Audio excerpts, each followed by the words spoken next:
Well, on that note, welcome aboard the news segment. Let's start with our first story. The Tema West Municipal Assembly says it will construct a footbridge over a drain at Borteman to help kids cross the stream. This assurance follows a JoyNews report on the challenge of school kids in crossing a storm drain in the area before accessing formal education. Now, this is a temporary measure before the Urban Roads Department awards a contract for the construction of a permanent bridge. Samuel Kojo-Brace, my colleague who has been monitoring the situation, has details in this report.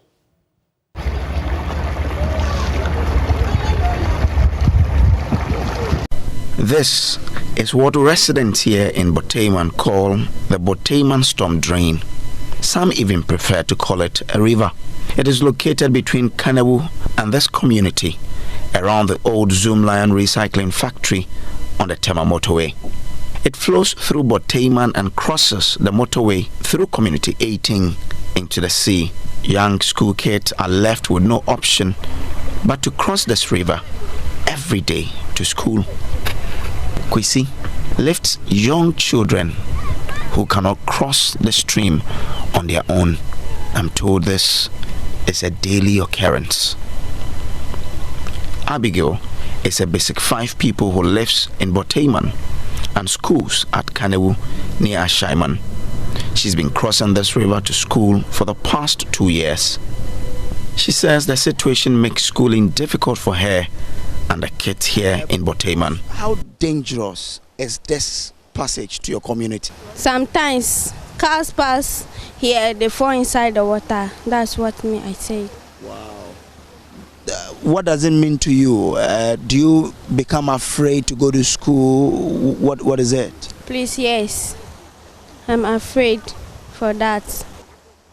But if rain fall, the river, you don't how the way we cross the road and go to the school, we don't get it. It is not only Abigail who is concerned. Mr. Soyi is the proprietor of Ask God Preparatory School, the school Abigail attends. He has to carry his students to cross the river on a daily basis. He tells me the problem is forcing many kids to stay home without going to school. This place has been a big challenge, especially the vulnerables. We have a city here or a town here called Borteman. A lot of students are there. Every day, you have not even seen anything. If it rains and nobody can pass here, meaning all the children have to stay home without learning that day. That is what we are going to do. A whole lot of students are dead in this water. And we have called on, speaking out, crying out, no help. So we are still calling on our leaders and parents and the whole Ghana, our president, and everybody as a whole, stakeholders, to see to this bridge so that we can save our vulnerables, our future leaders, and make their life bright. How many children have died? You said children have died. How many have died here? If I cannot count at all, I think not less than 3 I've witnessed, but they are more than that, far more than that, Director. But apart from this, are there no other route that kids can use to go to school? Not at all. This is the only access to this town. There's no road. There's another one here. That one too, there's a gata. You can't cross. So all the children, most children are staying home because they can't have access to cross the place to school. Young Abigail said she and other children in the community want to go to school, and it is their wish that government fixes the bridge for them. Please, we want President to come and do our road for us because we cannot go to the school. If rain fall, the road is not good for the children to cross the way. That's what I wanted to say for the President. For Abigail and her friends and all other residents of this community, this is a prayer for a better day to come, for their bridge to be constructed. They can only hope for a brighter day someday. For JoyNews, I am Samuel Kojo-Brace, Borteman.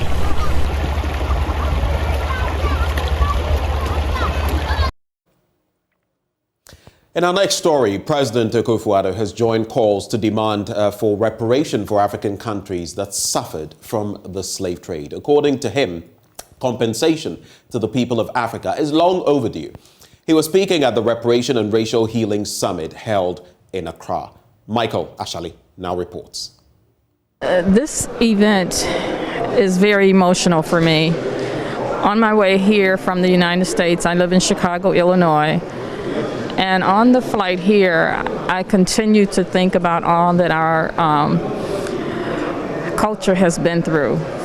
We've lost, those of us in the United States have lost a lot. Janice Damba is an American by birth. After many years, she has taken an oath to be Ghanaian. She believes this is the single most important activity towards healing from the pain of slavery her ancestors suffered years ago. This is my first trip to Africa, and like I said, it is so emotional. I am doing my best right now not to start crying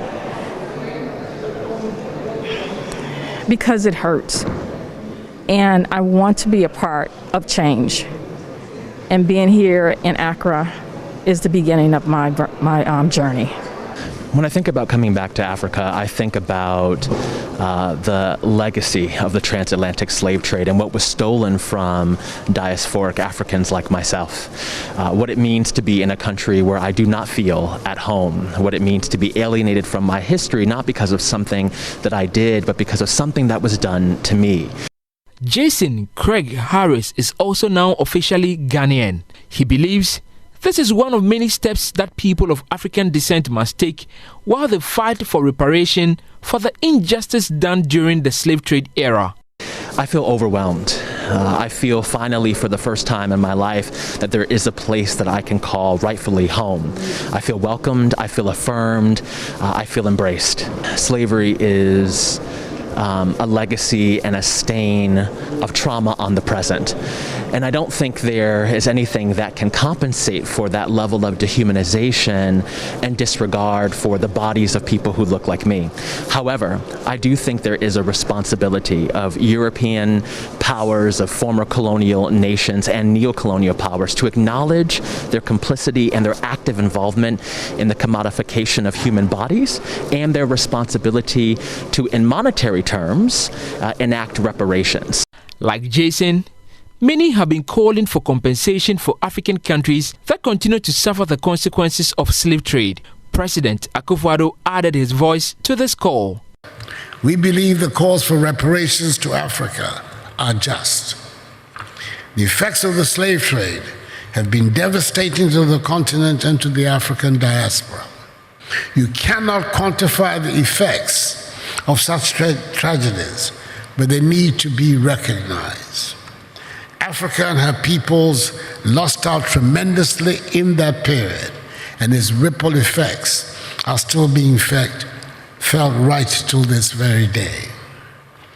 Ladies and gentlemen, reparations for Africa and the African diaspora are long overdue.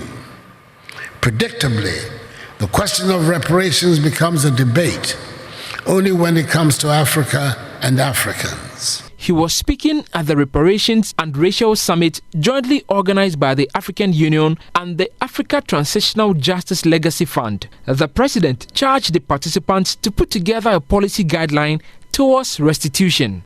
No amount of money can restore the damage caused by the transatlantic slave trade and its consequences, which have spanned many centuries. But nevertheless, it is now time to revive and intensify the discussions about reparations for Africa. And even before these discussions on reparations conclude, the entire continent of Africa deserves a formal apology from the European nations involved in the slave trade for the crimes and damage it has caused to the population, psyche, image, and character of the African the world over. On their part, the African Union pledged support for the formulation of a roadmap to demand reparation for Africa. A senior human rights expert with the African Union, Ambassador Salam Hamad, says the African people deserve an apology from the colonial powers. We should speak with one voice as Africans. And to speak with one voice, we have to set the foundation for that voice to be heard. And that foundation that we are here to recommend today as African Union is to agree on the establishment of a platform that will officially represent Africa in seeking reparation for the crimes that happened in the past. It is expected that at the end of the 4-day summit, the participants will put together an Accra declaration that will act as a policy document and a strategy on how to demand what they describe as reparatory justice. For JoyNews, Michael Ashale.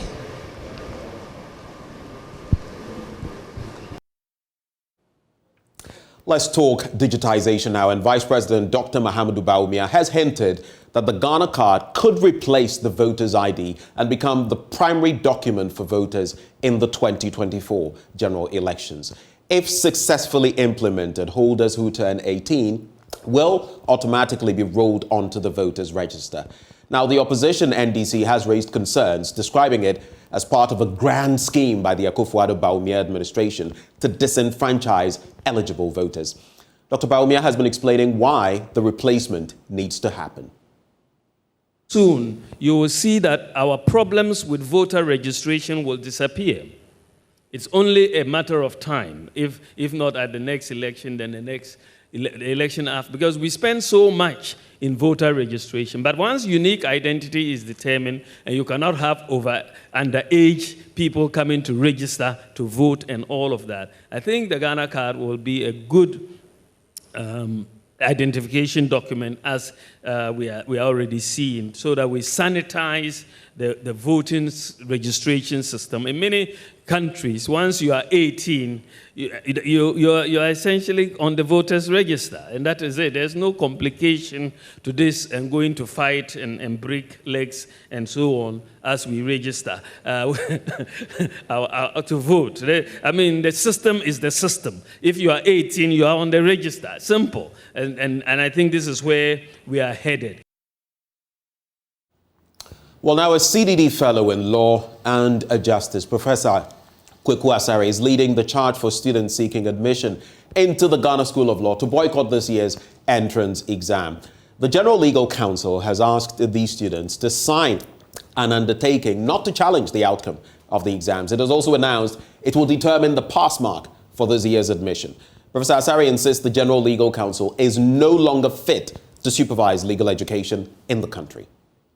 Justices of the Supreme Court, I don't know why there are 5, there should be 4, but if you go to the website, they've named 5 justices, which would be in contravention of the Legal Education Act, provides that there should be only 4, but now they've named the Chief Justice, Anin Yeboah, they've named Justice Doche, they've named Justice Kwamang, they've named Justice Kote, and I believe they've named Justice Bafo Boni. Those are 5 Supreme Court justices sitting on a General Legal Council that asks students to make an undertaking which a court of law, a duly constituted court of law, has declared unlawful and unconstitutional.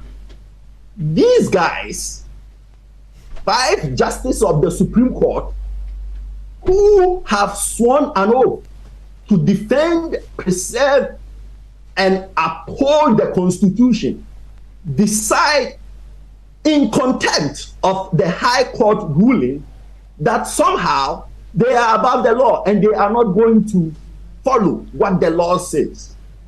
And sadly, they are aided, or part of the council is my good friend, who is the Dean of the University of Ghana, Dean Atuguba, who should be saying, look, I am a dean of a university, and I don't see why the Ghana School of Law should be teaching evidence and criminal procedure and civil procedure and ADR and legal accounting.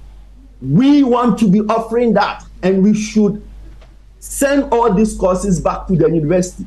He sides with this thing, this undertaking that they are asking students to do.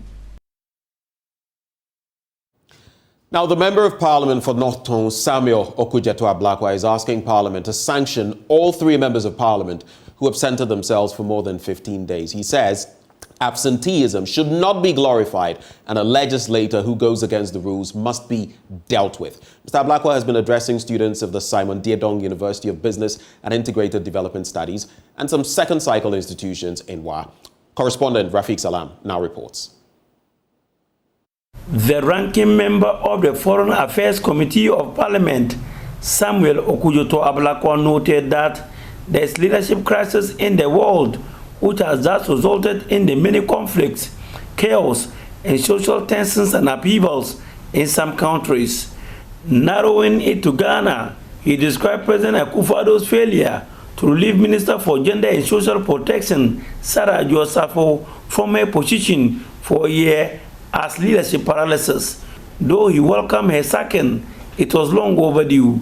Leadership paralysis, weak leadership. It just tells you that, it's as though this country is on autopilot, and we don't seem to have our priorities right. So the whole episode is one that has been really, shambolic, really embarrassing. It's not one of the high points of the president's, leadership examples that he has exhibited over the years, and I think that we need a new mindset, about the kind of ministries that we should give priority to, that are so important, that will really impact on our people. Turning to the issue of absenteeism in Parliament, the North Tongue legislature stated that absenteeism should not be glorified, urging Parliament to crack the whip in same measure for the trio. High standards, and those high standards should apply fairly across the board. It shouldn't be that, because now there's a hung parliament, or now we need, somebody to be ready on call. We needed her for E-levy, she wasn't there, so let's punish her. Or, the numbers are so thin now that, no, this principle should apply at all times, whether there's a comfortable majority, whether it's a hung parliament, whether the ruling party is not having a majority in parliament, is probably in minority in parliament. You see, at all times, principles are one and indivisible and should be applied at all times. So I would not want a discriminatory implementation of the processes that have been initiated. On Ghana's return to the International Monetary Fund, IMF, he said it is a systematic failure which should not be tolerated. We have not built a strong economy, formidable, and all of us must admit, across the political divide, we have to accept that. You see, when we allow matters to become, the usual political football, and we reduce them to the petty, charlatanic politics that we engage in, we lose the big picture. I am saying the big picture here. Let us resolve that this 18th time will be the last time. Nobody's going to IMF is better than the other. It's all symptoms of failure.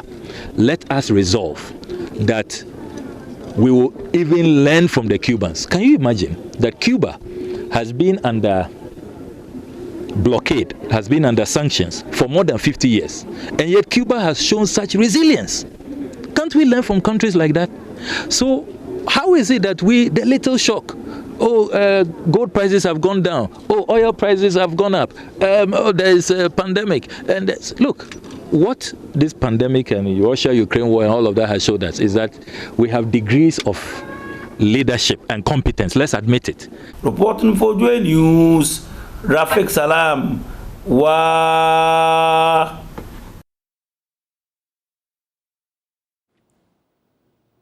Well, here from the studio, it's a wrap for the news, but up next, stay with us for the news review.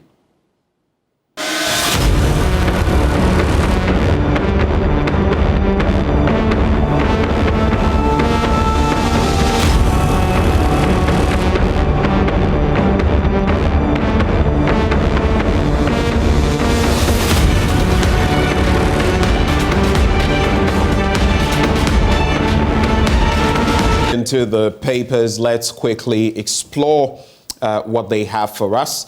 And we'll start with the Daily Graphic newspaper, but let me announce that we'll be joined shortly by media consultant Liz Hayfron Asari. Okay, doke. So we start with the Daily Graphic newspaper. Fight insecurity, SECOM urges African leaders. And of course, the very first time that a Ghanaian is back becoming head of the Catholic Church in Africa, so to speak, His Eminence Richard Cardinal Kuya Bawober, president of SECOM. I'll bring you some details of that story on page 16. We also have law school entrance exams, prospective students to sign undertaking.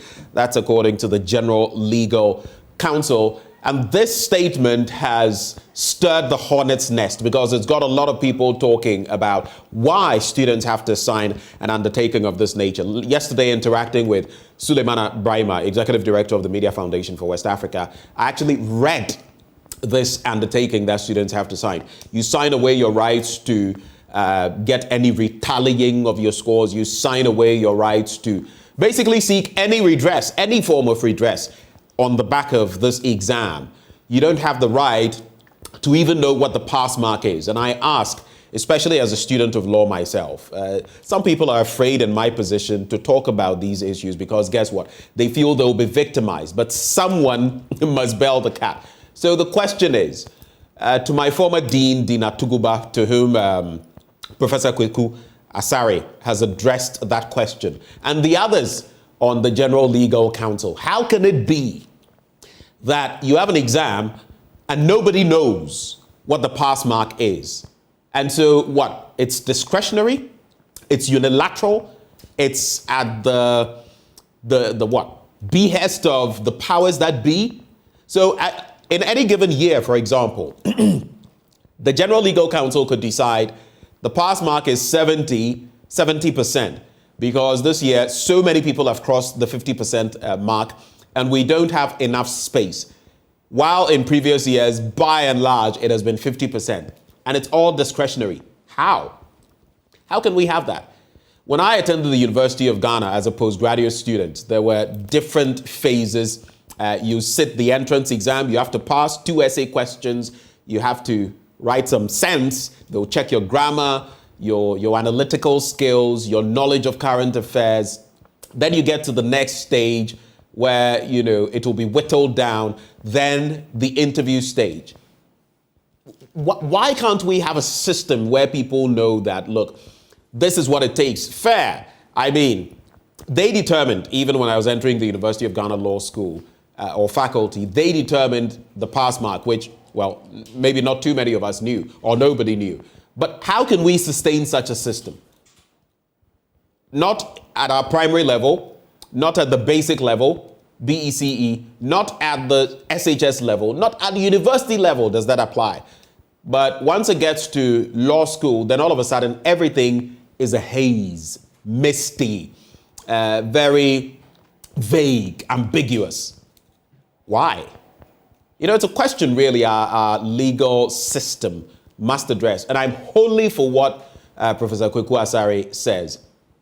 I am blunt. I say it as it is. It makes absolutely no sense. Just a control mechanism. And in the meantime, you have the likes of Kenya, Rwanda, all of whom didn't have law schools when we got our law school, courtesy of Kwame Nkrumah. And these very people who today are the elites, the luminaries, when it comes to legal education, went through that system without any hurdles. Yet look at how we've turned what we've turned the system into. It's heartbreaking, really. And like I said, I really don't care who feels offended, whose corns feel treaded on. The truth is the truth. As an old vandal, truth stands. Anyway, I'll be getting into that story as well, but reparations for Africa, long overdue. I have quite some thinking on this as well. While I feel, yes, like the Benin bronzes that are being returned, artifacts that were looted that are being returned from Germany and Belgium recently, the tooth, the only bit that was left, only fragment left of Patrice Lumumba, after the Belgians, oversaw that he was killed, his body, dissolved in acid and all of that cruel way of dispatching somebody. But apart from that, yes, maybe, yes, reparation, I agree. But I feel with what we've had, How long ago has it been since we hit independence? And I see you, Liz. I'll be coming to you shortly, but I'm just giving vent to some thoughts this morning. How many years have we been independent in Ghana? 65. Within that period, what have we done for ourselves? Within this period, we should have done enough to prove to the colonialist powers, the imperialists, that what Kwame Nkrumah said was true, that we can man our own affairs. Yeah, we're manning our own affairs all the way to the IMF. Yetisikaso. So why can't we make something out of the sika we have? We have it all. All right, Liz, a very good morning to you. Good morning. I get passionate about these matters because as a young person sometimes you go to other countries, then you look at your own country and you feel irked. Your spirit is provoked because you look at us like, mention was made a short while ago about Cuba, right?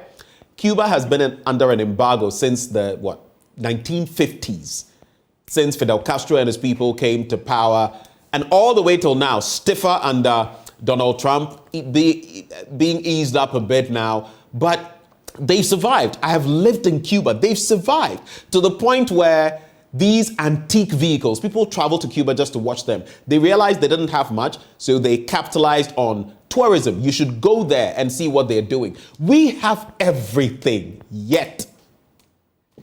Your quick thoughts on that, and then we can talk about legal education. Nothing in this country makes sense to me anymore. Necessity is the mother of invention. So if you look at Cuba, because they're closed, they know that they have to develop, they have to find a way out for themselves. They're not depending upon anybody but themselves. So they work at what they have and they sustain and keep what they have. And so if you look at Cuba, Cuba looks like it's heaven on earth because they've done everything for themselves.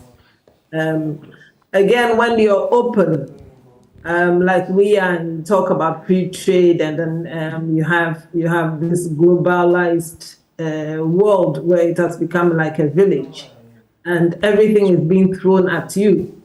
You're not closed like Cuba is, so you're accepting everything left, right, center. You're not producing anything for yourself, and therefore, instead of going forward, we seem to be going backwards because when you produce something in Ghana, your cost is so high, you don't know how much you're going to sell it for. And then again, we have developed ourselves into a people who believe that anything that comes from outside is better than what we have. And so when we are looking at quality, we are looking at quality with regards to what is produced in America and the UK and Germany. And we are not patronizing what we are producing ourselves. But if you don't patronize what you're producing, then your producers don't get enough money to be able to improve what they're giving you in the first place. So again, we shoot ourselves in the foot because if you go into a shop and you see something that is made outside and there's something that is made in Ghana, you're likely to pick what is made outside because you think that it's of better quality. But they have done it so because they have bought their own things over time, and so their factories get better and better. We do not patronize our stuff, so our factories do not get better because they are always cash-strapped. And if we don't look at that and we don't avert our minds to patronizing what we ourselves are producing, we won't go anywhere. Well, just a bit of that story for those who are watching us. So page 16, on the law school entrance exams, critics, including lawyers, law students, and some civil society organizations, have poured scorn on the decision, of course, which has created a heated public discussion.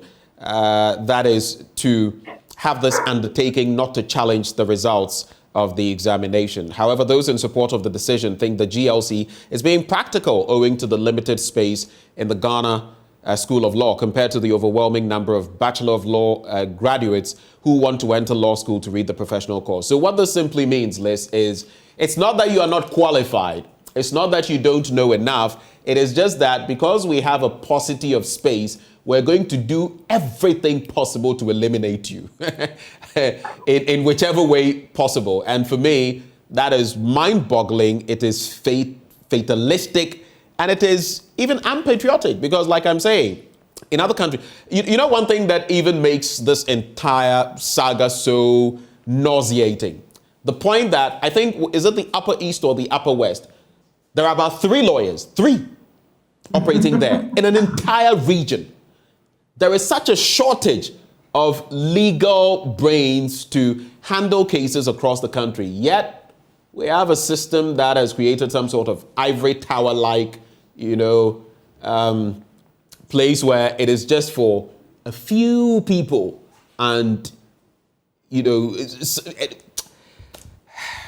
if I keep on, I think I'll just explode. So I'll leave it there. But let's don't get frustrated. No, I do not know. Some of our leaders across different, facets of our society. Sometimes you look at decisions. It just makes you. It's like the whole decision about the SIM card re-registration. Let me bring that in. You want people to re-register. Okay, not a problem. Registered people, you want them to re-register. Okay, that's fine. Now you create impediments because you want them to re-register only with a certain Ghana card. And a lot of people don't have this Ghana card through no fault of theirs. Next thing you know, you now want them to pay 5 cedis for something that has nothing to do with them, something that they did not create. I mean, why is it that in this country, everything must be queue, long queue, go stand, bake in the sun? And for me, the most heartbreaking part, elderly people. That is what I see that even, racks, my heart. Elderly people, 70, septuagenarians, octogenarians and stuff, baking in the sun, sitting for a whole day. People who are supposed to be productive at work just because they are afraid you will, block them out of the system. To what end? Makes no sense. Makes no sense. I asked one question when I went to re-register my phone. And my question was, how do you take my fingerprints with a camera? What kind of a camera are you using? And so I questioned, and the lady just looked at me because she didn't have an answer. Because you just put your finger there. She uses her phone. And I'm like, do you have my ID card on your phone? And she's just looking at me. So I registered one phone and decided I won't register the other. If they'll block it, they should block it. And I intentionally did that. And the one that I did not register is the official phone. So let's see what happens. Because they are not giving us answers to certain questions that you are asking. I thought that if you needed my fingerprints, I would have to thumbprint or fingerprint something. Because I don't see how you're going to get all those lines in my fingers with your camera. Unless it is a highly sophisticated camera, and I didn't see that.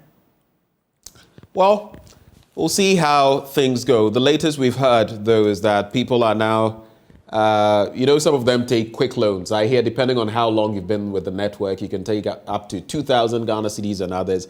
And some people, though I am not in support of that because the system has worked, but some people have also taken loans and they're saying, okay, you want to block us out of the system, block those chips, and I'm not paying back. But I mean, that is also on the other side criminal, so to speak. But it just tells you that when people hit a brick wall, it's like bouncing a ball against the wall. It will come back right back at you.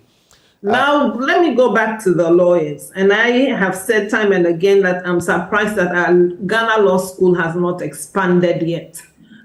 Because like you said, you're talking about the Upper West that has only 3 lawyers.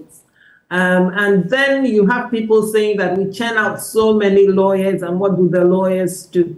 If you churn out lawyers and they choose where they want to work and they choose where they want to stay, then you have a problem like this one. So you realize that in Accra, we might say that there's a concentration of lawyers. And then when you go outside of Accra, you don't have that many to attend court as regularly as you want them to. But I think that over the years, I've seen the same number of lawyers being trained till lately. And for me, it was a good thing that you have more people wanting to read law. Because if you have a lot more lawyers, if you have people understanding our constitutions and our laws and our acts better, and being able to explain it better to the people, then you know that the people are working within a certain permit, because they understand what they need to do. They understand the issues when it comes to law, because you have a lot more people who can explain it to them. You have a lot more people that they can go to. But we are not saying that. And when you talk about then trying to exclude certain people, then it becomes very worrisome for me. Because if you're taking a certain class of people and you're not taking a certain class of people, are you sure that the class of people that you're taking will go out into the rural areas to work? And so we need the law school to grow. We need the law school to expand. It's good that a lot more people want to read law. I never wanted to read law. I thought that my family had too many lawyers and too many judges. So if I needed anything, I could fall on one of them. But it's good, especially for those who are outside of Accra, especially for those who do not understand the law in its totality, especially for those who sometimes do certain things and question why you think that they've done it wrongly or why they're out of the law. If you're not explaining the laws to the people, how do you expect them to be able to abide by them? So I think that we need to do a lot more work when it comes to training lawyers and dealing with our laws and explaining our laws for the ordinary people to understand. We all know that we have a constitution. How many people have the constitution? How many people understand the constitution? So we know we go and vote for people to go into parliament, but how many of us understand what they're in parliament for? And that I would always be at their doors knocking and asking for money to pay school fees and things, because we think that they're in a position to be able to get that money to help us. And so we needed to go real down and make sure that every region, and now we have 16 of them, have enough lawyers that will help the citizens, because that is what they're there for. And just as I move on to the next story, just one thought that I missed. Again, why can't we have, with the executive MBAs and others, so you have weekend classes, weekend sessions and all of that, or evening sessions. Why can't we do that? So another area of concern in there is they forced the system. If you want to read law, you must necessarily stop work. Exactly. Stop work. How do you fund your education? How do you if you wanted to look at me, for example, so you want me to stop what I'm doing, come and do law, and maybe come back here, and you expect that, the slot will still be open for me. I mean, the dynamics are, sometimes you sit and think about it and you ask, who are these people thinking in these places? I'm sorry, I'm being very blunt. How? In today's world where you don't stop one thing and just move on to another, people are combining multiple things. You want me to just stop my work, uproot myself. How do you expect me to pay my school fees and all of that? Final thoughts there, and let's move on. Over the years, we have built lawyers into a class of their own. And so you're privileged to belong to the law fraternity, if I should put it that way. And so they see a lot more people joining them as watering down what they have. But again, that is not what we are looking at. It's not your status that we are interested in. It's the education of the people. It's the education of the citizenry. It's the building up of a nation that understands its laws, so that it can work within that pursuit. If you don't have people understanding, that's why we'll have our prisons crowded, because nobody's explaining anything to anybody. And a little misdemeanor and they throw you into prison. I mean, we should grow beyond that. I even said that the prison systems should be expanded such that little misdemeanors, you serve like, what do they call it? Community service.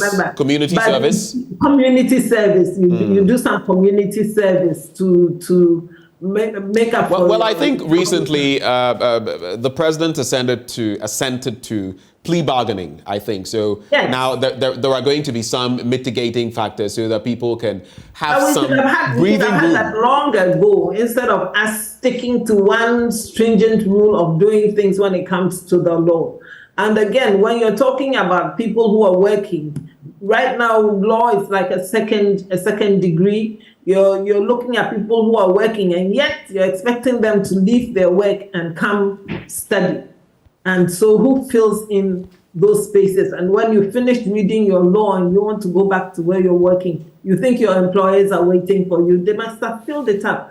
And like you're saying, why don't we find other ways of training lawyers rather than just have the Ghana Law School that everybody has to go through? There are other faculties of law that have come up with Zenith and Gimpa and others. But when you finish with those, you definitely have to go through the law school. And the law school has not gone.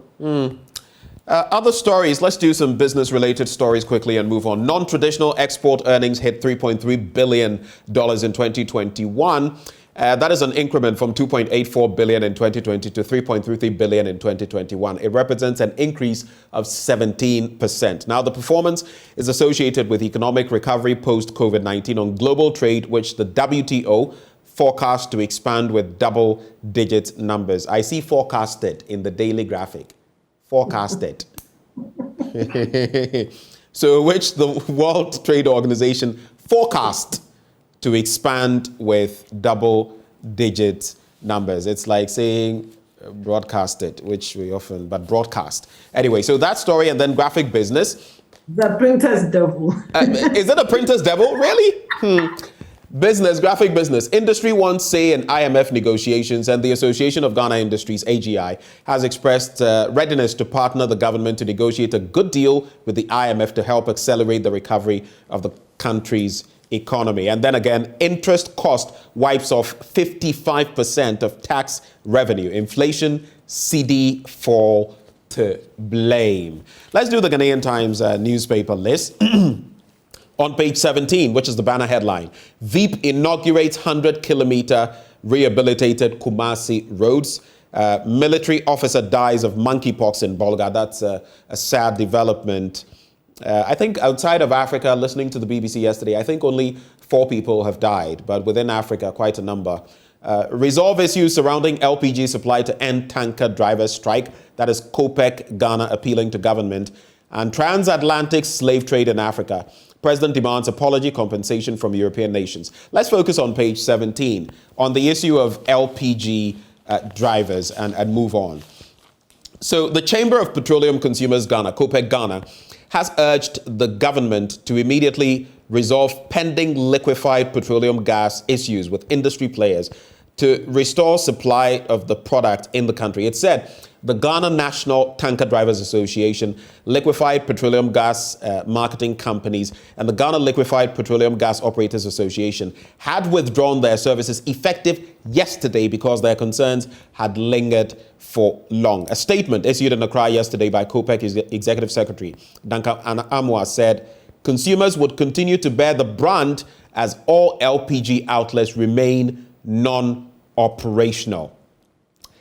So touching on the genesis of the problems, just to give you more scope, Liz, it's said, that is the MPA said, after the atomic gas explosion about 5 years ago, the MPA under its former chief executive, Hassan Tampuli, directed the freezing of the permits of a number of stations under construction. Several years down the line, this ban is yet to be lifted, thereby leaving the various companies who had invested heavily in the construction of these retail points heavily debt distressed, as they are constantly harassed by their banks and other finance entities who had advanced various loans to put up these stations. So again, policy.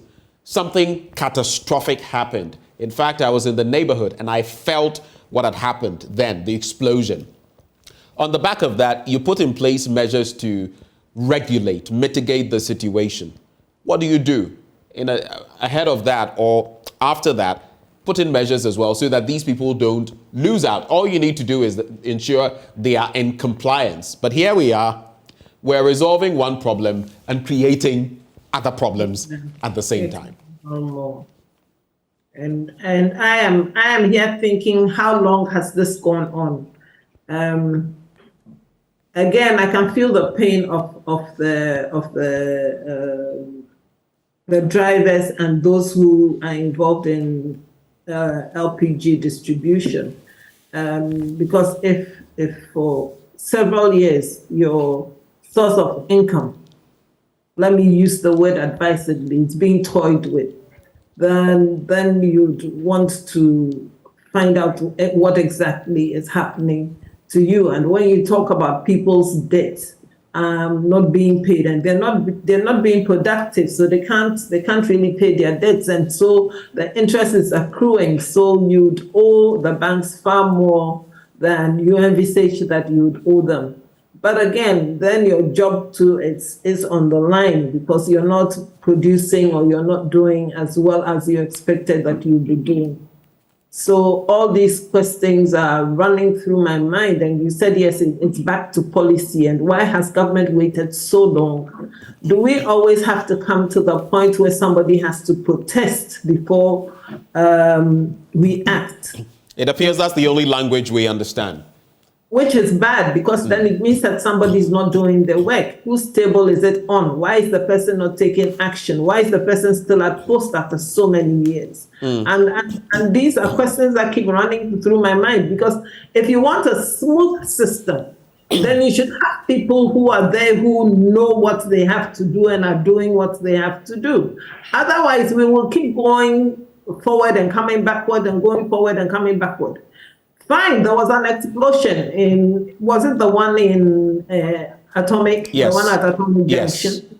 So there was that explosion. So you needed to ensure that all these people were complying with regulations, so that you don't have a leakage that will cause that much havoc anymore. Who is going around? Who is doing the monitoring? Who is doing the evaluation? Who is going around to make sure that all these LPG stations are well protected? I remember there was one at Trade Fair even before the Atomic Junction one.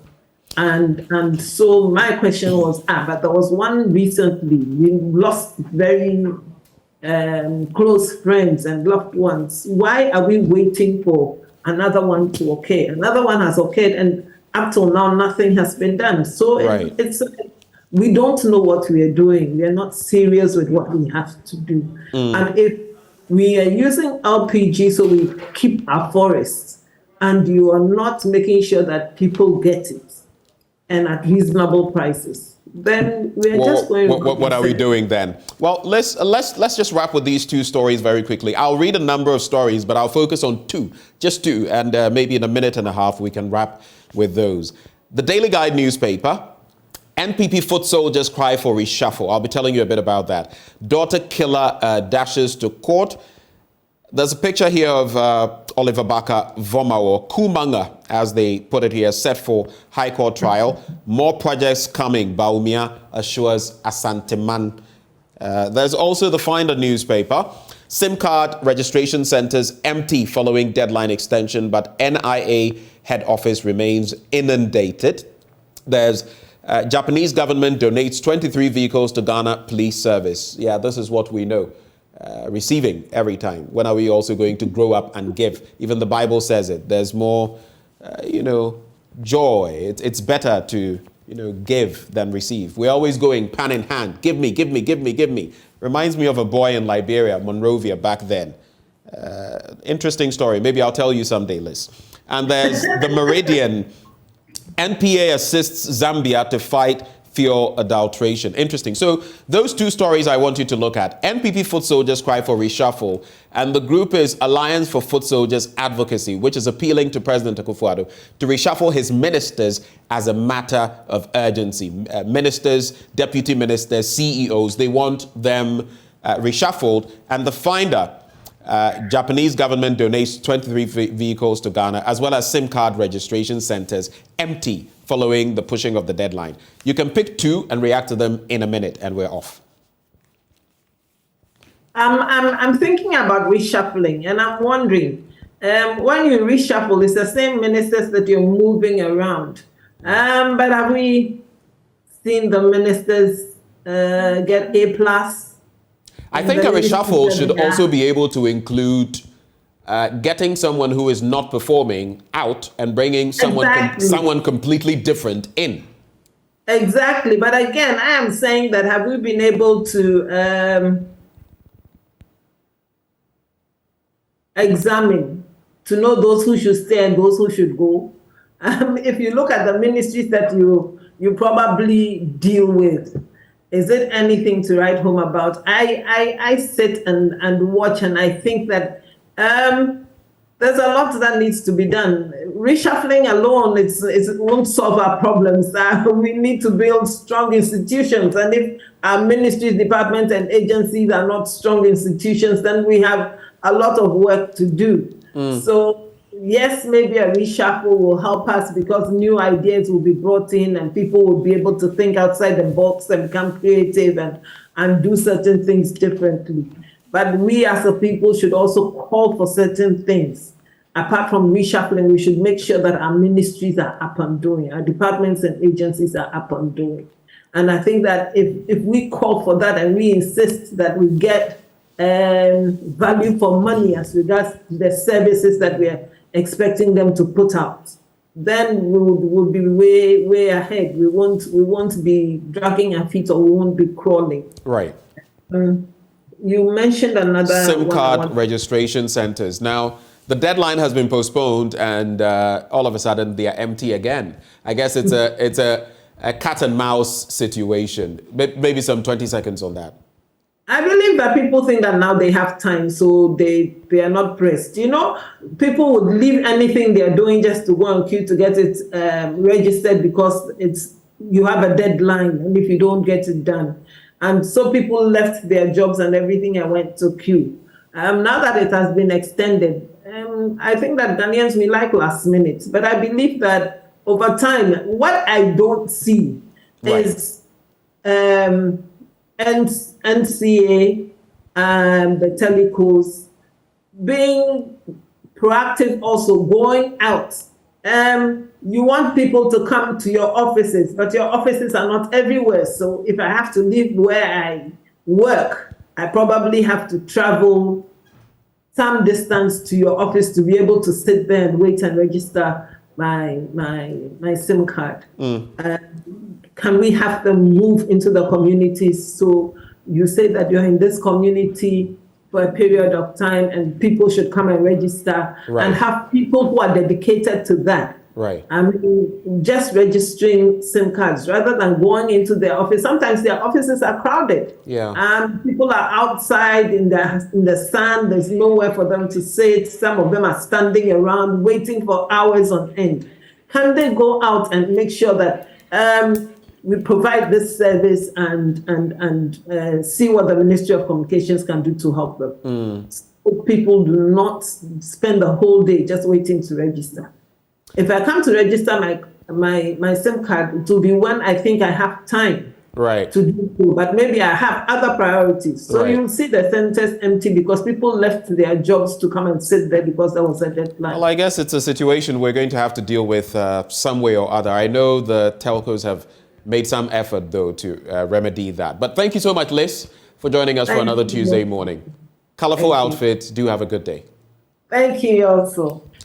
Well, that has been media consultant Liz Hayford-Nassari drinking tea with us over the newspapers. Up next, we have sports. Do stay.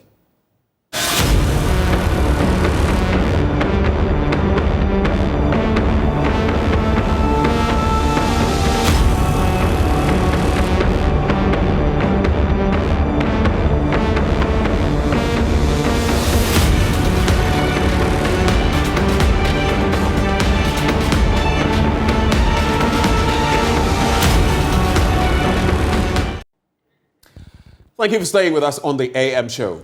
Is legal education the preserve of a select few? Is it another ivory tower that is being created? What is it to do with creating several impediments, restrictions when it comes to legal education? And I'm talking about the professional law course. Well, in recent times, we have seen that undertaking that students who aspire to enter the Ghana School of Law have to sign.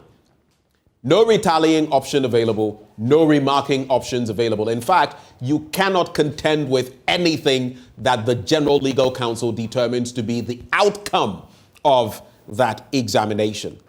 But is that the way to go? In recent times, some Ghanaians have taken a swipe at the General Legal Counsel for asking prospective students of the Ghana School of Law to sign this undertaking before taking their entrance or sitting their entrance exam. It has raised eyebrows across academia, general societal life, and more. Well, this morning, we get into that situation with our guests. Hassan Asari is President, National Association of Law Students. We also have Justice Abdullahi, a lawyer, joining conversation. Later on, we just might have a few add-ons of people that matter, who can speak in a matter germane to the topic. But for now, let me come into the studio and say a very good morning to Hassan Asari, President, National Association of Law Students. A very good morning to you, sir. Good morning, and thanks for having me. Great. Justice Abdullahi joins us via Zoom. Mr. Abdullahi, a very good morning to you. Hey, good morning. It's a pleasure having you. Thank you for taking the time to join us. Absolutely. For God and country always. Great. I'll start with you. Your general overview. You are a lawyer, a crack lawyer, even if I have to say so myself. Okay, so I'll come to you. I know we have to do some adjustment when it comes to the technical bit. So, Justice, I'll come to you shortly. But let me come to you, Hassan. Your general overview, if I asked you today, when you look at legal education in Ghana, especially the professional end, what do you see? What would you say? I see manipulation. Manipulation? Yes. That's a strong word. Of course. I see a group of people who are trying to micromanage the numbers. Micromanage the numbers. Yes. A group of people, the General Legal Counsel? Of course, it has to be. They are the administrative body, so I'll definitely lay it at their feet. That they are just trying to micromanage the numbers, not ready to open up legal education, and that is what I have to say from how I see it. How about a step lower, if you like, not necessarily lower, but beneath or before the professional program, which is the LLB? Yes. Which is being run now by different institutions, from CAF to Zenith to so many other institutions. Central University, of course, there are what you would call the orthodox institutions like Legon, which started it, and then Tech and UCC, among others. Yeah. The question has also been raised, and I have my own stance on this matter, but you must look at it holistically.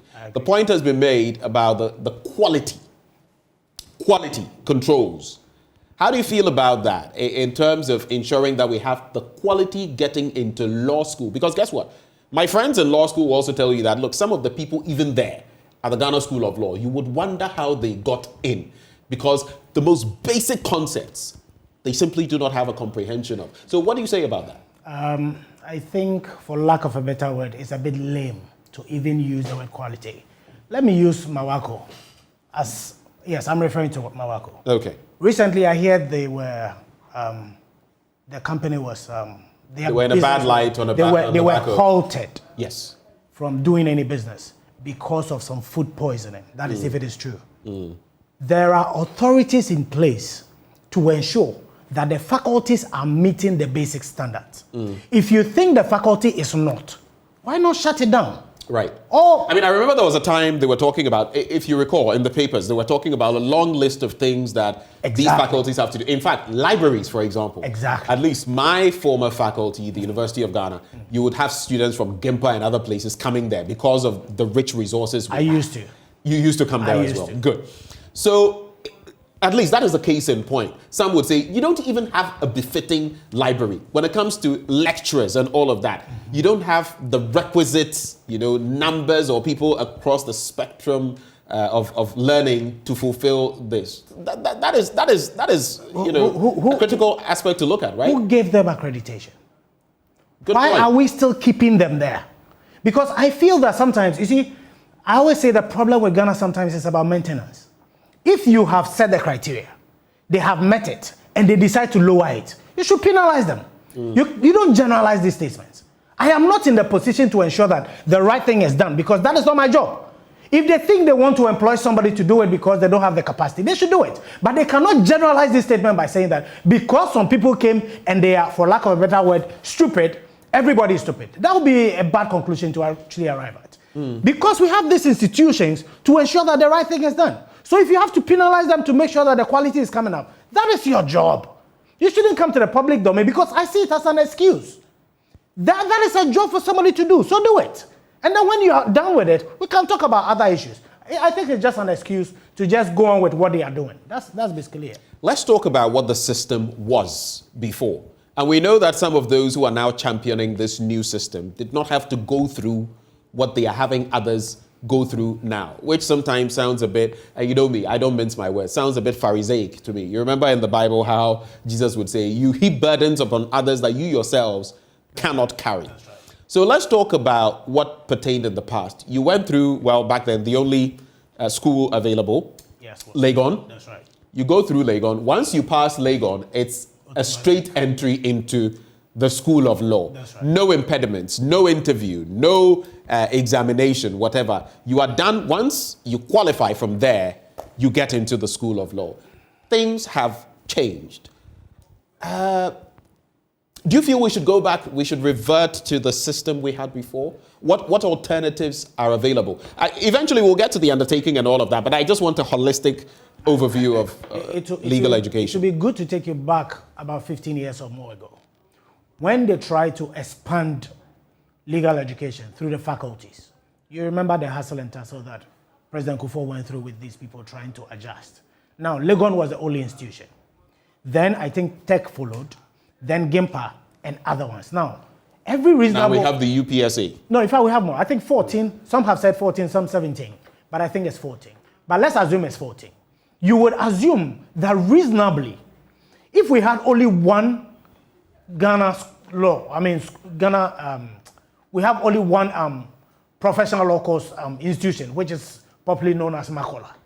You would assume that if we are increasing the faculties, then we should also find a way to increase the numbers, because they are definitely going to move from the faculties into the professional law course. But we decide to keep it as it is and try to micromanage the numbers by introducing exams and interviews. Now, these things were not there. Now, if we are going to go by... And of course, some of these matters had to be taken to court. Of course. Professor Azar. The entrance exam had to be scrapped and all of that. The interviews, you know. So many things have been dealt with. Exactly. These things have gone on for a while. Now, if I have to refer to what the president said last year, that we don't have capacity, it is a suggestion we have brought in over the period, that if you cannot take them up there, as it had been from Legon to Makola, because of the numbers, then allow the faculties to also run the PLC, the professional law course. Exactly. So that you sit as an examining body to then supervise the examinations, and whoever meets the criteria is called to the bar. And you know, some people watching us may not get the real scope of what we're talking about. This is how difficult it is in the first place to get into law school. I'll not go to, you know, what I earned as an undergraduate, because it's irrelevant to the conversation. But my brother, as of the time when I applied to the Legon Faculty of Law, I assume there were 900 plus or over 1,000 of us who applied that. In fact, when I got there and I saw different centers, all full, I was wondering, hey, all these people won't read law. That's right. All these, let's say 1,000 plus people, whittled it down after the entrance exam there to about 300 thereabouts. Whittled that number down from the interview to 70 people. 70. Wow. What percentage is that? It could be what? Less than 6-7%. Yeah. This is even worse of a ratio than some Ivy League institutions. Right. That is how difficult it is just to get into law school. I mean, you can take out some of the others, but this is how difficult it is. Then, after going through all of that, that's right, you are made to appear as though you didn't even know enough. That's right. After passing all your exams to get into law school. So that really begs, you know, the question, how do we then let the program trickle down?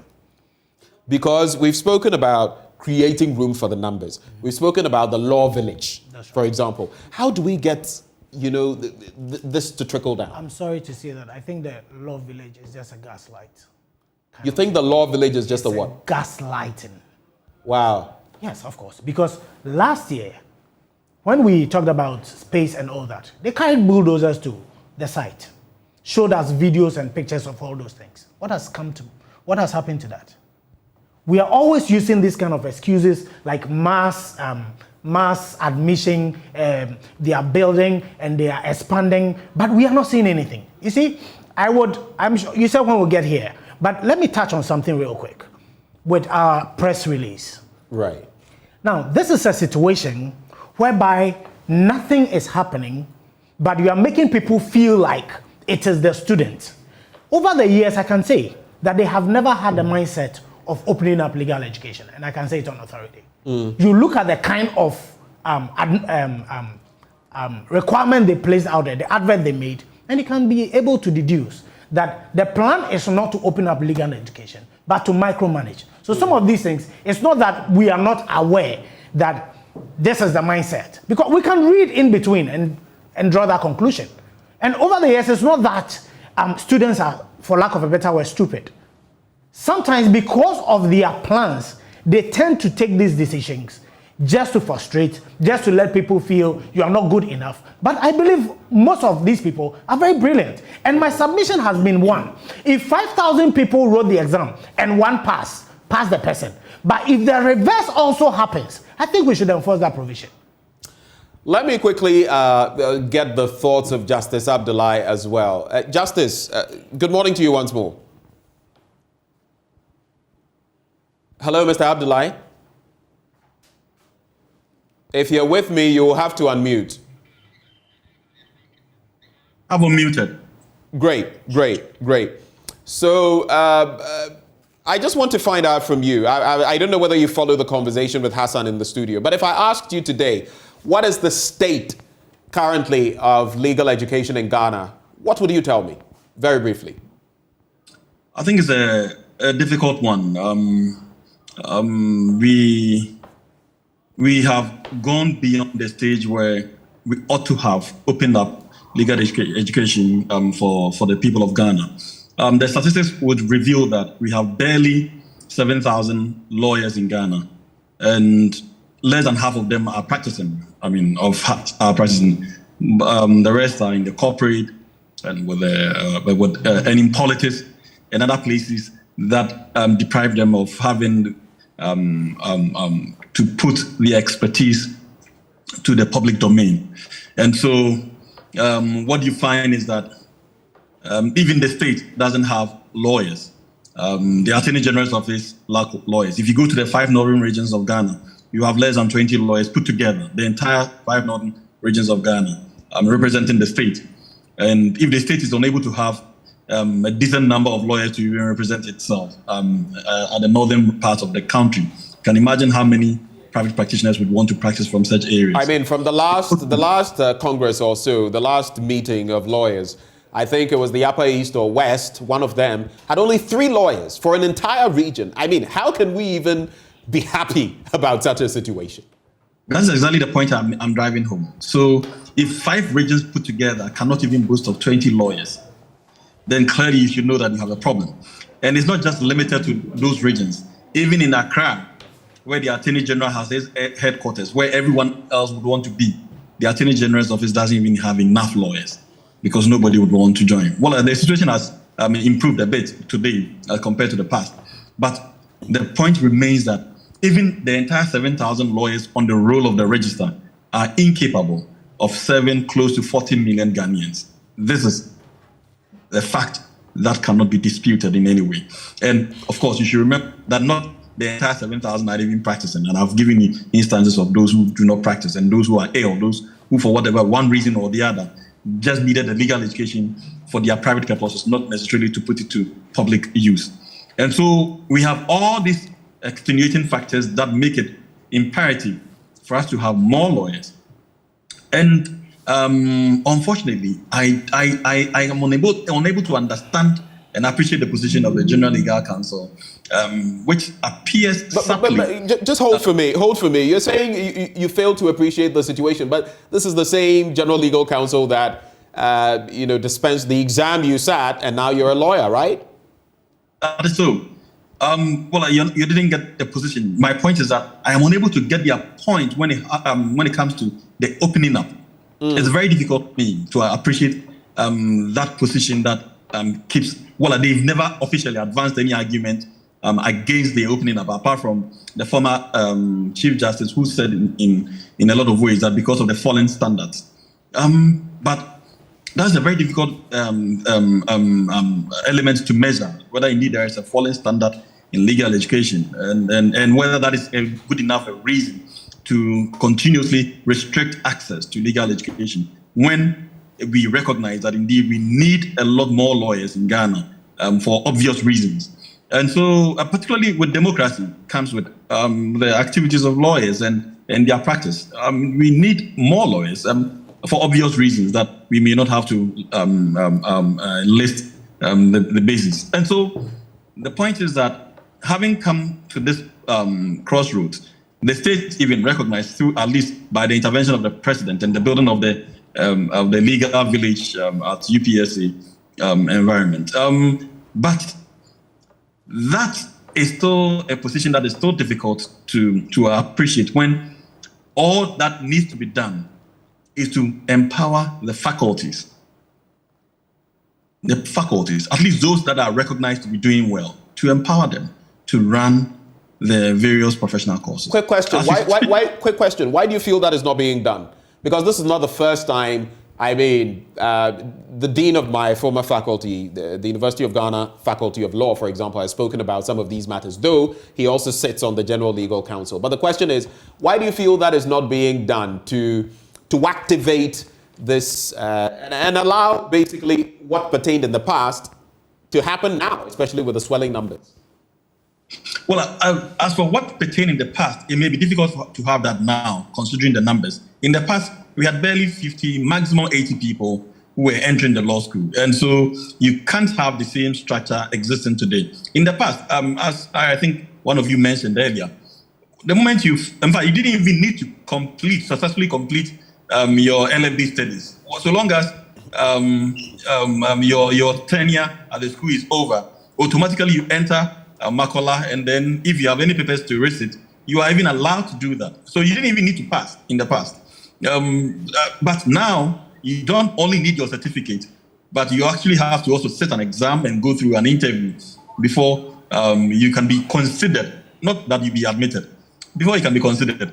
And so the situation has completely changed. And so we can never have the past before us. However, what we can have is to have a better structure which empowers, assuming there are any difficulties, because so far, none of the arguments that have been advanced really, for me, holds. The fact that some of the faculties are not fit enough for purpose. I mean, it's an argument that I believe is quite lame, because it's the same faculties that produce the LLB students that are trained to be lawyers. And the same lawyers are the same lawyers who teach at the faculty. Ostensibly, the same lawyers are the ones who teach at the professional level, if not even better. But the faculties have not only academic qualifiers, but also have people with enough practicing experience, which is what you actually need to teach at the School of Law, the professional level. And so, if you combine the experience and the academic qualification of those at the faculty, you are likely to even come to that conclusion that they are even better placed to teach professional courses than those at the law school. And so clearly, the argument of producing substandard students would not hold if you take it from that angle. If you take it from the angle of availability of resources, that may be true to a limited extent, particularly in reference to the young faculties, particularly from the private sector. But even with the private sector, if you read the last assessment, Wisconsin, for instance, was one of the best. Probably one of the best by way of resources. I do not remember Central University, but I do think that they also came as part of the topmost in the rankings. And so if you go by that, clearly you can easily take out the not too good ones and then empower those that are doing well, and possibly put in place measures that would ensure that they actively stay on top. Right. So that we could very easily create a winnowing system to sift the wheat from the chaff. But here's why. Easy way Very, very easy way out. Right. And if you go, you can't. It will be very difficult for you to convince me that University of Ghana, Cape Coast, GIMPA, UPSA do not have quality library with enough resources to train.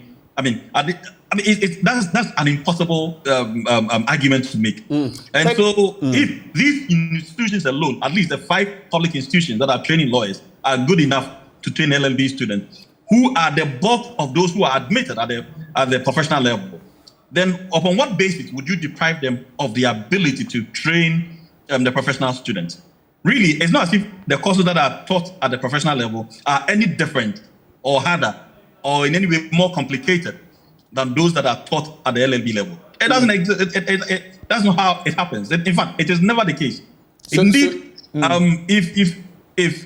if you go into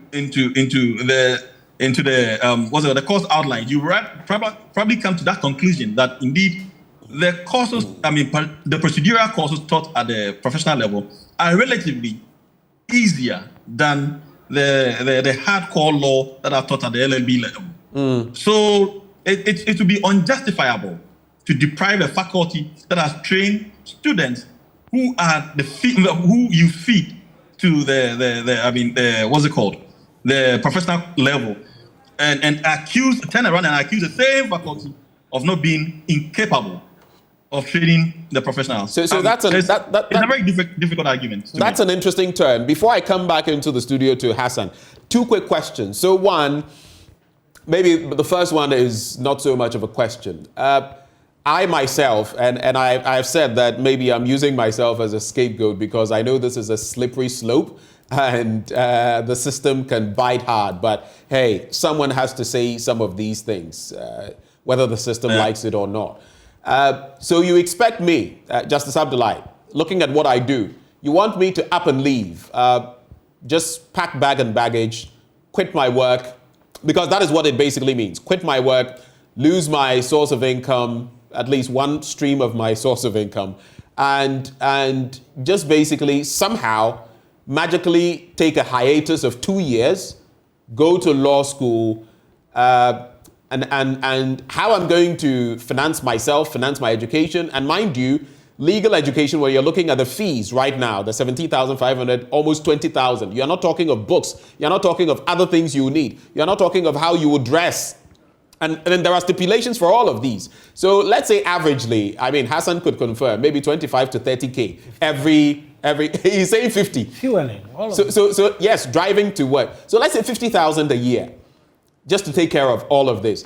And somehow you want me to magically do that without continuing to work. In other jurisdictions, I know there's accommodation, just like how we have the EMBA programs and other programs, so that I could even come here, do what I do, and in the latter part of the day, I go to, law school for the professional course. All of that is not being done, and the system, again, has been so constricted that you don't know what to make of it. You can respond to that, but the other bit, what I also see, and I personally have seen questions, in the past, in exams that I did not sit, floating around on certain pages, questions that showed up in the professional law, exam, entrance exam. And you ask yourself, so because of these impediments, people will do everything. People will cut all sorts of corners just to get into law school. Recently, you heard as well of the situation where one of their papers had to be cancelled and all of that. This is where we're getting to, because when the system becomes so stringent and you can't even rely on work anymore, then people rely on all sorts of things. Your quick reactions to that, and then I'll come back into the studio. Right, indeed. As you rightly pointed out, my argument has always been actually for your first position, that we can have the system pertains elsewhere. But indeed, the people that we learned it from, the UK and then the US, they do not have the brick sitting there where a person would have to go and sit down like a BEC student from morning to evening. And that's what pertains at the law school. You have to go, in fact, as early as 6 a.m. lecture starts. And it closes as late as sometimes 6 p.m. Right. On the, or at least 3 times in a week. This is not different from a BEC student. At your age, that is clearly not a wise decision something to do. At this age, and most of the students who go to the faculty, who go to the, in fact, even from the faculty to the professional level, are about 30 years. Now, these are productive youth who are also dependent on, sometimes by parents, family, and friends. Now, who have dependents. Naturally. Now, as part of the requirement, this person would have to leave his work for a minimum of the period of time that he will be a student, just because of tuition that he could have had in another way. And as I was pointing out, in the UK and the US, you buy your books, you can sleep as much as you want. At the end of the day, come and sit the exam. If you pass, you get caught. If you do not pass, it's entirely your business. You can sit the exam as many times as you wish. There are no restrictions. Now, this is a more modern way of looking at things. You do not necessarily have to build all kinds of structures from resources that you do not even have. Why would you have to go through all of that when all you needed to do? WAEC has never built any building anywhere. Yet WAEC supervises exams of the entire West African countries. They do not need to build for anybody to go to school. Monopoly. They do have exams. Hassan in the studio just whispered monopoly. Is that what you feel it is? Monopoly. To monopolize the situation, to be gatekeepers where gatekeeping maybe is not even necessary. WAEC has a monopoly. They've never had any challenges. They've never had any challenges with anyone. And it's not because of the monopoly. It is because of our decision to allow things to remain the way they are. Notwithstanding arguments, indeed positive and indeed quality arguments to the contrary. We see the right things, and yet we feel we ought to go about things the way we want.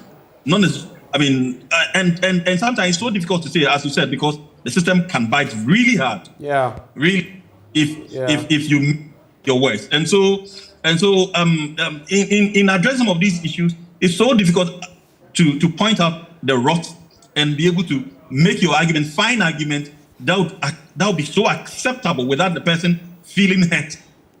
Because somebody is thinking, sitting down and looking at your face and okay, don't worry, you meet us one day.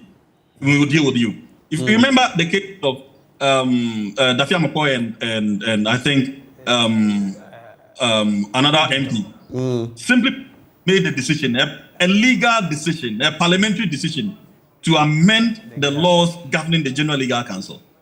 Warnings were issued all over. That's true.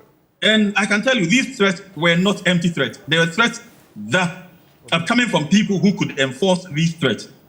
And so it's so difficult sometimes in a democratic world for you to be able to advance quality arguments without having to be victimized. Right. But the truth is that the system we have today is not the right system. Right. And we must modernize. We must adapt to modern trends. I like the end, Justice Abdullahi saying the system we have today is not the right system. We must modernize. Like you said, you don't even need the edifices, the buildings. Just create the system. Prepare, read your criminal law, read all the other aspects, your contract law, get ready. You go and sit the exam. You pass, you pass. You don't pass, you don't pass. And a quick one, though, very quickly, it just came to my mind before I bring in Roxanne Nelson, Dafia McCall. What do you think about sitting an exam without knowing the pass mark? Justice, just in some 10 seconds. Clearly, that is unlawful. It's against the right of anyone who sit that exam. It's clear unlawful. And it's so difficult to even understand why anybody would think of such a procedure. Right. Because these are, and I think it will not be enforceable, actually. It can't be enforceable. Because really, if I sit an exam, even after signing this, and you deprive me of the outcome, the knowledge of the outcome, I can simply invoke the, the right to information. Right. And so really, it's a complete nullity to even do this. It's needless. Okay. I don't even see in that. What is anyone hiding? That's the question.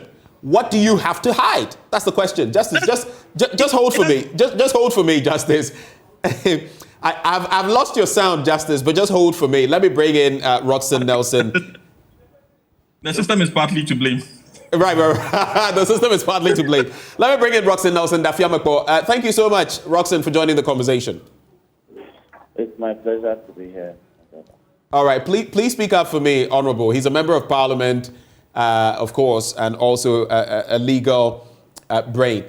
Roxanne, do tell me, sitting at exam, do you corroborate what Justice is saying, that it is illegal, basically, to say you're setting an exam? First of all, the people cannot seek retallying. They cannot seek remarking.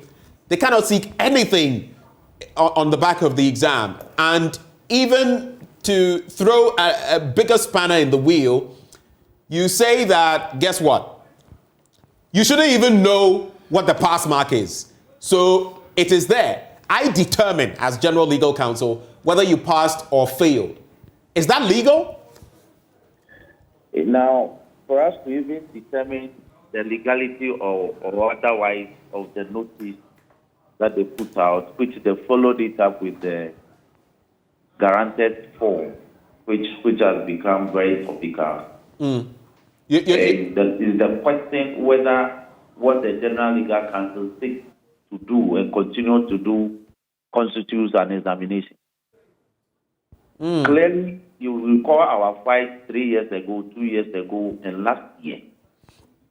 You recall how the General Legal Counsel came out to say that as many students as 499 in this country wrote the law school exam and failed. Right. And went to court to actually tell a court of law that truly those students failed. As we speak, the General Legal Counsel did a U-turn to admit those students. They just wrote their part 1 exam. Right. They are the University of Ghana. They just wrote, it took us 6 months of battle with the General Legal Counsel before they buckled. So, my brother, even to enter hell, to go to hell, there's a criteria which is known to everyone, and that is to sin. The Bible says when you commit sin, you go to hell. The wages of sin is death. Even right. to enter hell, there's a pass mark. You need to commit a sin.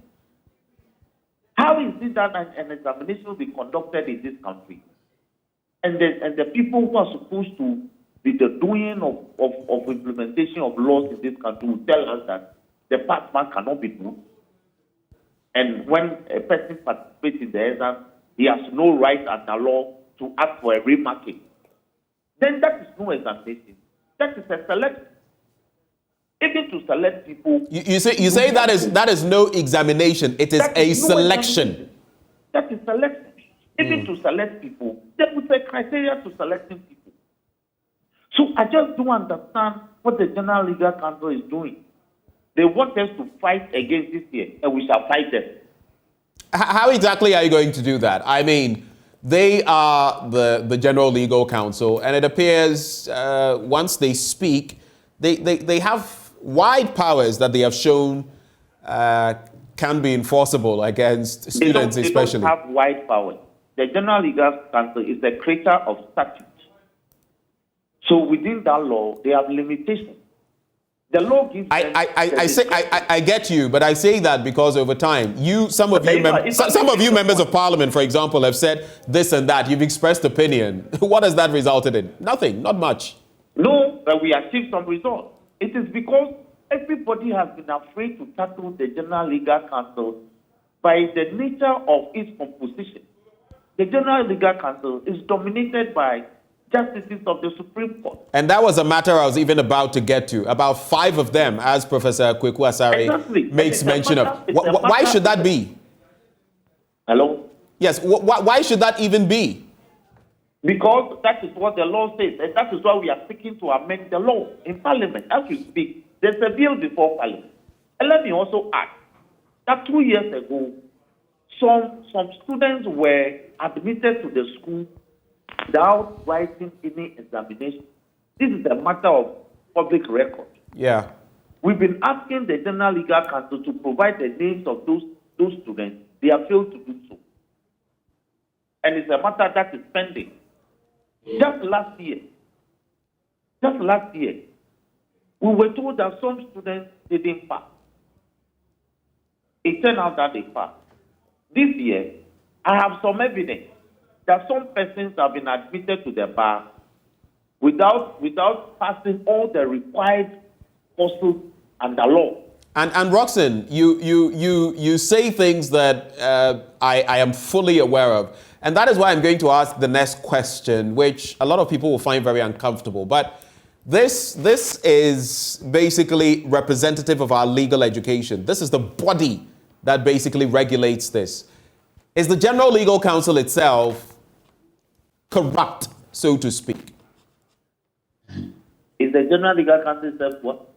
Corrupt, so to speak. And I use corrupt here, not necessarily in the sense of taking a bribe or engaging in any such thing, but activities that should not apply that are applying. Like you said, someone has not passed, the person is in the school. Someone has not passed, the person has been called to the bar. How should that happen? And in the interim, there are people who qualify to be there who have been sidelined. Now, if you ask me whether the General Legal Council is corrupt, there are evidences of corrupt activities going on. And so these are matters, that is why, for instance, we are asking for amendments and we are asking for an inquiry. As we speak, I have filed 2 questions directed at the Attorney General to come and answer in Parliament regarding the circumstances surrounding how some students were admitted to the Ghana School of Law without writing an exam. He's here to come and answer to those. The General Legal Council has conducted a disciplinary inquiry to those matters. I've filed a question asking for a copy of that report. It is yet to be provided. So so you see how difficult it is when people talk about. But let me make the point that if a creator of statute, a public body that is established under law, decides to operate in such an opaque manner, then of course it will attract the kind of attention it is attracting. And it is not healthy. So the General Legal Council should be prepared because we are coming. We will fight them to reverse this directive and to withdraw this guarantee form. This guarantee form, I don't even think that in Saddam Hussein's Iraq, it will be given to students to complete and endorse. Right, and I'll just get to that form. But you see, when Justice Abdullahi was talking about, if they'd failed to disclose the pass mark, for example, you can trigger RTI and all of that. You see some of the things that impede these processes, because guess what? You're a member of parliament, and even you are not able to get the GLC to get past its opacity and answer some of your questions. So you see how difficult it would be for Hassan, for other students to get same. So that is just how serious the matter is. But let me read this undertaking to you. I know you've seen it, but for the sake of those who may not have seen it or heard. I've tweeted the entire content. Great. So let me read the undertaking, not necessarily for your benefit, for the benefit of everyone else watching. This is what the undertaking says. Undertaking of professional law course applicant. The General Legal Council has over the years established credible, rigorous, and well-benchmarked systems and procedures for assessing answer booklets and rechecking of same for all candidates before examination results are released. Basically, this to say we don't make mistakes. Thus, the decision of the General Legal Council in respect of the published results of the entrance examinations shall be final. No request for remarking of scripts, retallying of scores, or review of marks shall be accepted. I think here the of is there's an error. Candidates cannot also request to see their marked answer scripts. Candidates cannot also request to see their marked answer scripts or the marking schemes used for marking the questions. This last line, in view of the above, I undertake to accept without question the decision of the General Legal Council in respect of the published results of the entrance examination as final. Then you put the dates there, you sign, you append your signature, and then you put your name there. This is what our brothers and sisters have to contend with. Your quick thoughts on this as I come into the studio with same for Hassan, Roxanne. Yes, one, every constitutional right that the students have to access in such circumstances, this undertaking seeks to take those rights away. Two, in Hitler's Germany, even students will not be given space to endorse. Three, the General Legal Council says that I am setting an exam for you. I will neither disclose the passing mark, nor the marking scheme, nor your right to request for a remark, or even to view your script. That those rights will be denied. And this appears to have been endorsed by the Board of Legal Education in the Republic of Ghana in 2022. The whole thing is reprehensible. It's unacceptable. It has no place in our modern constitutional order. So we urge the General Legal Council to do the needful, to withdraw it, and draw up a more appropriate legally binding guarantee form. Just quickly, Roxanne, I know that per the law, especially in contractual terms, if you frame a contract and the rights of people, if it goes contrary to the tenets of the Constitution, you can frame your contract, but once, even that person may sign it, but once it goes contrary to those basic principles, that contract may be declared void. Do you feel this applies in this case? Yes, but you need to go to a court first of all. Why must that happen? Why should I have to go to court for a court to pronounce that the content of this guarantee form is reprehensible, it's a nullity, and therefore it's reprehensible and it's unconstitutional, and therefore a nullity? I don't have to go through those stressful processes. The law school ought to know. The law school ought to know. We have over 5,000 backlog of students who are seeking to enter the law school. We are asking for reform. And yet a body that is supposed to introduce reform is rather introducing retrogressive process. I've been numbed by the content of this document, honestly. Right. It has shocked even you. Did you just say you found it shocking? It's shocking. I'm numbed. I've been struggling to put words together to describe what they are giving out to students. And the exams will be written in September. Yes. And we've just entered August. Right. Hold it for me, Roxanne. For those of you watching, in case you didn't get that, Roxanne Nelson Dafiamakbo is saying he has been numbed, shocked, basically, by this undertaking for entrance to the law school. But let me come into the studio. Hassan, so, with some of the things I am discussing, what it means is that I could be victimized. And I have accepted that if that happens, so be it. So you don't know what the pass mark is. Benjamin Akakpo could sit the exam 10 times, and each time they will tell you, oh, you didn't make it. Because, that guy, he did TV top, they run him out. He's always, speaking against the system and what we stand for. So you know what? Fail him. And it's okay. I would have no way of saying or checking to show that, hey, I actually did not fail. That is one aspect. Let's quickly respond to this undertaking. I will take a look at your statement. Okay. On that matter, with regards to the undertaking, I had the discussion with Honorable Roxanne. Now, on that matter, we've gone to court, where you sign and then you go to court. So we've signed, we've gone to court, it's been declared unlawful and void. But even that, it is still being enforced. The painful side is, these are people who should know. They should know that what they are doing is not right. Now, how do you tell me to get into an exams? No problem, I'm getting into it. I don't know the pass mark. That is contentious, but let's leave it aside. Now, you are saying that I cannot have the right to remarking. I cannot request to see the marking scheme. Now, under Article 296. So what does that basically mean? Then what marking scheme? What if there's even no marking scheme? Who would know? Exactly. You see, for me, unfortunately, we don't have that much to discuss all this. But the point is this. even when they accuse students that they are below average, that is for them. You sneak people behind, you put them inside. Are you sure that is not the kind of people that are messing up things? That's the question I have to ask. Those 10 people who did not take the exam, who possibly do not have the qualification, possibly are the guys or people who are denting the reputation of the institution.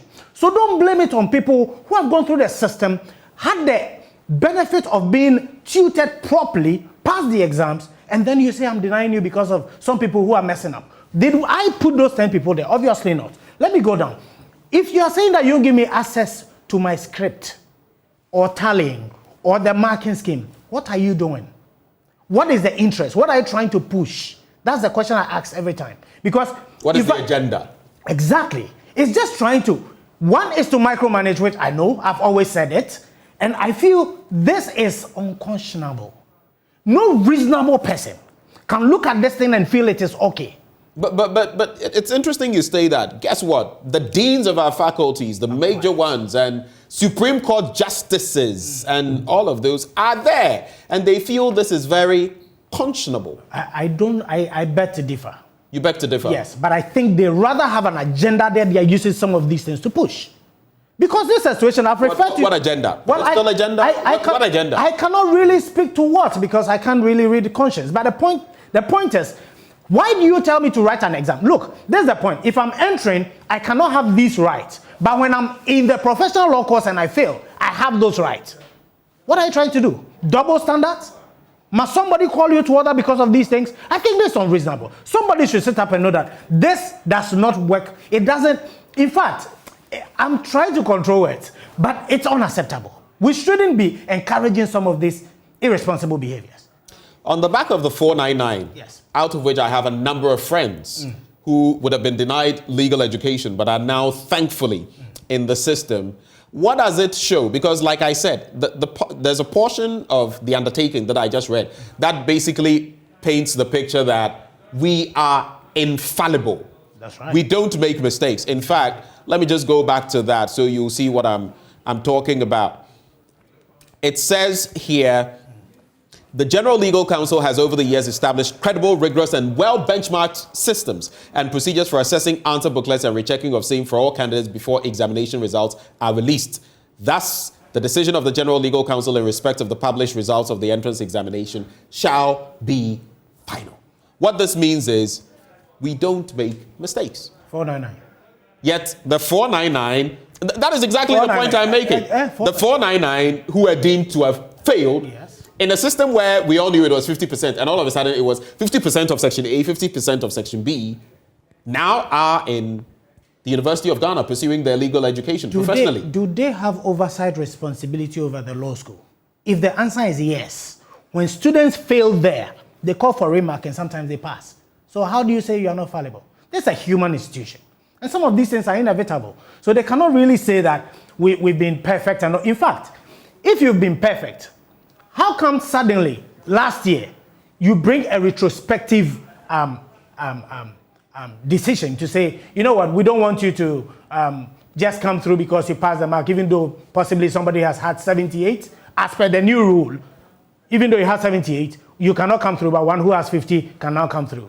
If they weren't fallible, they should have put in that clause way before we got to that point that we got to. And we had to fight it all of the way until the 499 were taken. Now, the issue of we are not fallible, I don't think would actually fly, in my opinion. We are not infallible, basically. But let me bring in Justice Abdullahi. You followed the conversation. When you look at the statement of the National Association of Law Students, they talk about predetermined admissions based on the numbers as even presented to Parliament, the undisclosed pass mark, this illegal undertaking, as they call it, and they also dispute the unreliable claim. Let me just read details of that for you. The NALS disputes a claim in the said undertaking purporting that GLC has over the years established credible, rigorous, and well-benchmarked systems and procedures for assessing answer booklets and rechecking of same for all candidates before examination results are released. For you, in the end, what picture does all of this paint, and what is the way forward? Because it appears that the system, the General Legal Counsel, wants students willy-nilly to toe a certain line. And it's either their way or the highway. What do we do? So, you see, Ben, all these discussions and the name calling comes about as a result of the seeming unreasonable posture of the General Legal Council. From where I sit, I believe that this could have been avoided because this is an unnecessary exercise. The students could have the exam sat with or without, in fact, without any of these undertakings being made. And at the end of the day, out of transparency, results are published, full results. This is what I have known the General Legal Council to be, at least at the time that I was there. Results are published in full. And so everybody knows his score, you know why you failed and why you didn't fail. I think having such a transparent system only advances their credibility and makes us all look better and look good in the public domain. And so I do not think having an undertaking, I don't even know how that undertaking benefits the General Legal Council. I am sure they are doing all this because they would want to have a smooth sailing admission without any decisions before a court of law or any other forum where disputes would arise. But I think it's needless. If your system is transparent, if they put in place that transparent system and make it so open for everyone to see what goes in and what goes out, they wouldn't need a guarantee to save themselves from litigation and name call. You don't need all of that. Just be transparent. After all, the Ghana Law School is not a private entity. It doesn't belong to an individual. It doesn't belong to the CJ or the members of the Supreme Court justices. All of us would have to see ourselves as serving the people of Ghana. At the end of the day, we would all leave whatever we met behind. Someone else would take over. Now, if you remember this, you would ensure that you do things to the benefit of all of us without having to pretend that you have thank God today, because tomorrow you will not be there. You will never be there tomorrow. So if you do it better today, all of us will be the beneficiaries. The ultimate beneficiaries will be Ghanaians. It could be your grandparent, your grandchild, or your great-great-grandchild. If you leave a good legacy today, that person will be the ultimate beneficiary. We should not make ourselves look like we are next to God. I do not think that posture helps anyone. We should leave a good legacy. We should build a solid country, a good country that we would all smile back the next day or in future when we are no more here. I think if you remember this patriotic conduct, there is no way we will need any form of undertaking that clearly is condemnable and unacceptable. We do not need any system that would make us look evil when we could actually do the things, for the very things that we've been fighting for as a nation. And the members of the General Legal Council, you see, it is easier to accuse the body as a whole, but individually, I know there are those who do not agree with some of the things that go on. But because it's a body, sometimes you appear to be part of a bad system, when in actual fact, you are not. And so, my edge and my call is that let's build a transparent system. Let's build a good system. If we cannot have the kind of modern system that other people have adopted that is helping, if we cannot have it today, we shouldn't have a crooked system. We shouldn't have a system that makes all of us look evil. If we have nothing to hide, we should be transparent. We should be open and allow the system to run efficiently. This way, we would all be happy. And we build by that a good country for posterity. Right. I forgot one thing that maybe we should just run by in terms of this undertaking, and salient points you've made there, but even the bit about having to sign off that you are not working, you know, all that also eventually comes in, and very interesting dynamics really. But let me move on as well to Roxanne Nelson Dafiamekpo. Per my checks, you would have something between one lawyer to 7,000 up to about one lawyer to 10,000 in Ghana. That is the ratio. Between 1 is to 7,000 and 1 is to 10,000. One lawyer per 10,000 in Ghana. That is our reality. Anyway. And that's correct. And that's the correct position. Yes, as I said, yes. Lansah gives almost 40 million. Gives you average of 8,000 to a lawyer. 8,000 people to a lawyer. And that excludes corporate institutions and state institutions. If you add all these as persons, then the numbers could go higher. And notwithstanding all of this, and this is the time that we need more judges. If you check with the CJ's office, he will tell you that he needs more magistrates, more judges at the High Court, and the Superior Court in general. At the Attorney General's department, we need them. In fact, the state institutions you can't even talk about them. The Attorney General's office is even better if you compare it to the other state institutions, like the IOCOs, like the police service, and all the other state institutions that make daily use of lawyers. They do not even have it at all. They don't. And so sometimes, in fact, if you go to the, the legal aid scheme. I was just about to mention that. I was waiting for you to land. And not even one. Not even one. And this is an institution that is funded to protect the minority and those who do, the poor and the vulnerable in society. This is that institution that is established with that intention. And so what it means is that those of us who cannot afford the services of lawyers, this is our mother, this is our father. And that institution has nothing. No resources, no lawyers, no logistics. As a matter of fact, I do know for a fact that the officers there, the paralegals and the lawyers would have occasionally, most of the time, have to fund activities from their own pocket. And I'm a personal victim of it. Because at the point, I was probably one of the highest recipients of legal aid clients. And some people will come and you even have to give them money to go back home. You print everything for them for free. You go to court for them for free. If you mistakenly do something, the same people would even report you to the General Legal Council. The poor that you're protecting. And so it's got to a point where the legal aid scheme has to hire private lawyers, like myself, to do their works for them at a discounted amount of 20% of what you would have been entitled to. And even that one, it takes 3 years, 5 years sometimes to get it. Sometimes it never even comes. Interesting dynamics there, Justice Abdullahi. We're very grateful. We don't have all the time, but we're very grateful you've shared these very illuminating thoughts. Let me bring in Roxanne Nelson, Akakpo. What is the way forward? Now, clearly, what the GLC has done is an infringement of Article 296, which is the bulwark provision against abuse of discretion. 290 is very clear that in the exercise of discretion, a public officer ought not to do so whimsically, capriciously, and the fact that it must not be abused. What we have seen is an abuse of discretion in a very whimsical, capricious manner. And it behooves on all of us to check this excessive, this vile exhibition of sordid power by the GLC.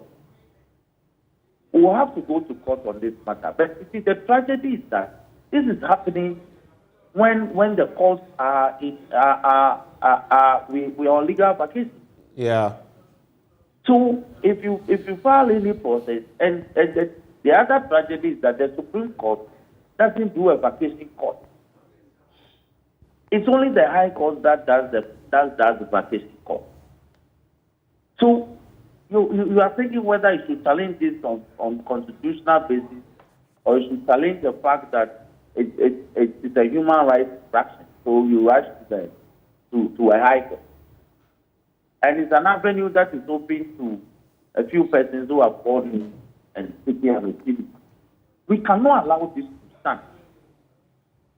This is even look, even the colonial government didn't do this to us.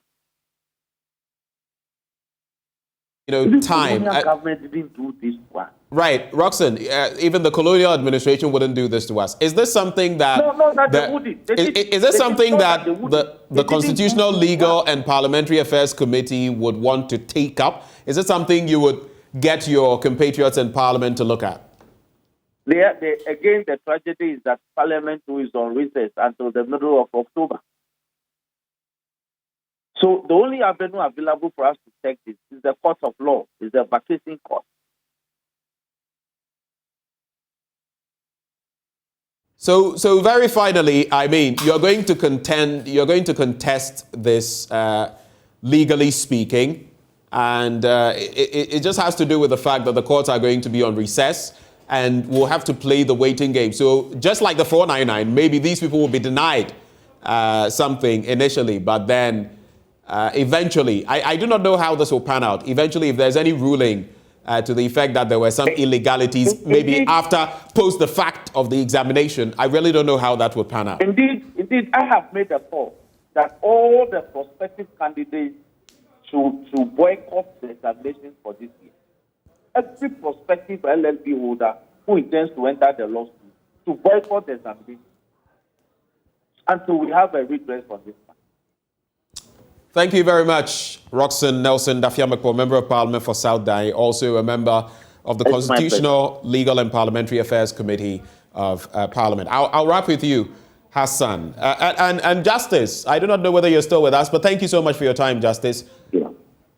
Justice Abdullah is a lecturer with the University of Professional Studies, Accra School of Law. Let me wrap with Hassan in the studio. What is the way forward? That on this quickly, so I'll give you some 3 minutes maximum. That's awesome. So in the Ghana case, this was declared unlawful and void. Now we are looking on to still enforce same, and that is one of the concerns I have. Something that has already been determined by the court. Exactly, and you have, I mean, justices as part of the GLC. So they are looking onto it as though a decision of the High Court should not be treated with seriousness, or should we can ignore it, which is unacceptable. The way forward, we think that the only hope we have, as it stands right now, is to look at the laws when it comes to the GLC. One is the composition. The introduction of a private member bill will be super, because it will define all these issues and try and clean it up in one way or the other. Where the IEC or the GLC would not have the capacity to be writing such things just for students to follow. Because if the Parliament decides to draft and enforce an LI, a new provision, I'm sure this thing will be resolved once and for all. In 2018, they said it was a stopgap measure. So you would have expected that 4 years down the line, they would have looked at the issues and progressively phased out some of these issues that we are having every now and then. We're also calling on the CSOs. That is the civil society organizations. They should speak up on some of these things. And I want to just tell Ghanaians, if you think it's just an issue for law students, you would have shot yourself in the foot. Why do I say that? Few years down the line, it may be your son or your daughter. This is the time to speak about it. And or it may be that you need legal counsel to deal with a case for you, and then you realize that, there is no one there to support you. Because we still have people in the prisons who are on remand for years, just because they don't have institutions like legal aid going to their aid. And it's not that we have so many lawyers and we want to limit it.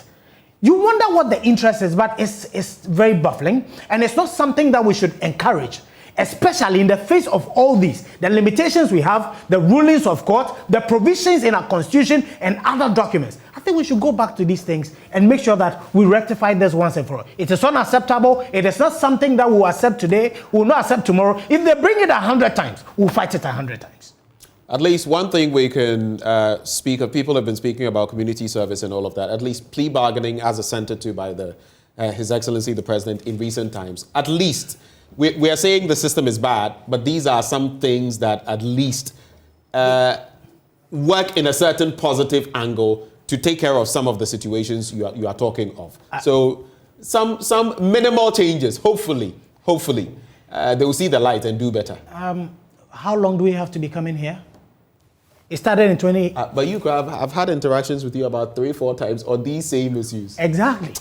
Charlie. Exactly. We'll leave it to the gods, the legal gods to deal with it. So we've had an interaction with Roxanne Nelson Dafiamakpo, Member of Parliament for South Dai, also on the Constitutional, Legal and Parliamentary Affairs Committee of Parliament, Justice Abdullah, lawyer, lecturer at the UPSA School of Law, and you just heard from Hassan Asari, President, National Association of Law Students. But Coming up, we have quite a conversation for you. But before that, Jose, that's hello. How about treating your family to a summer holiday in South Africa? Come journey to South Africa for a good time in our beautiful country. Get to know the locals and our languages.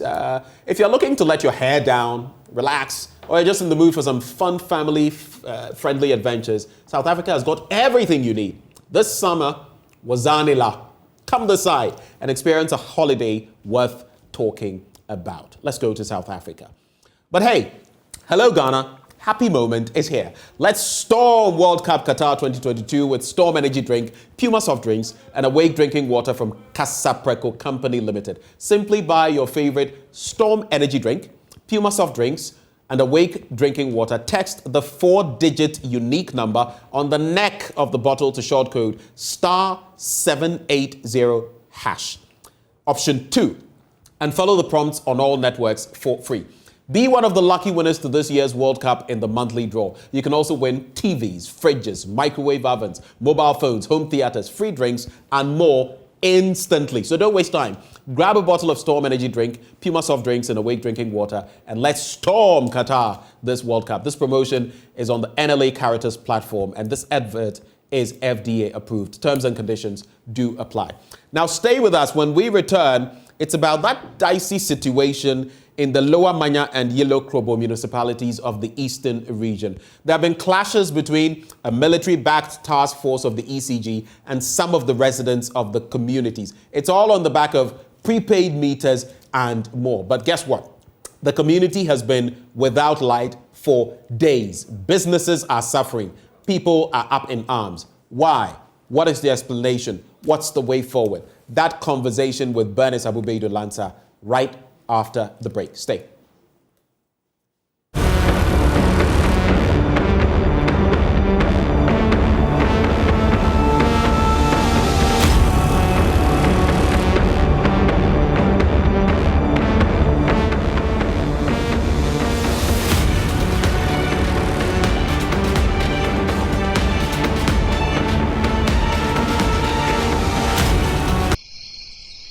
Pitch black darkness rules over the entire Krobo land. The sound of generators revs from a distance, distorting the night chirps by crickets.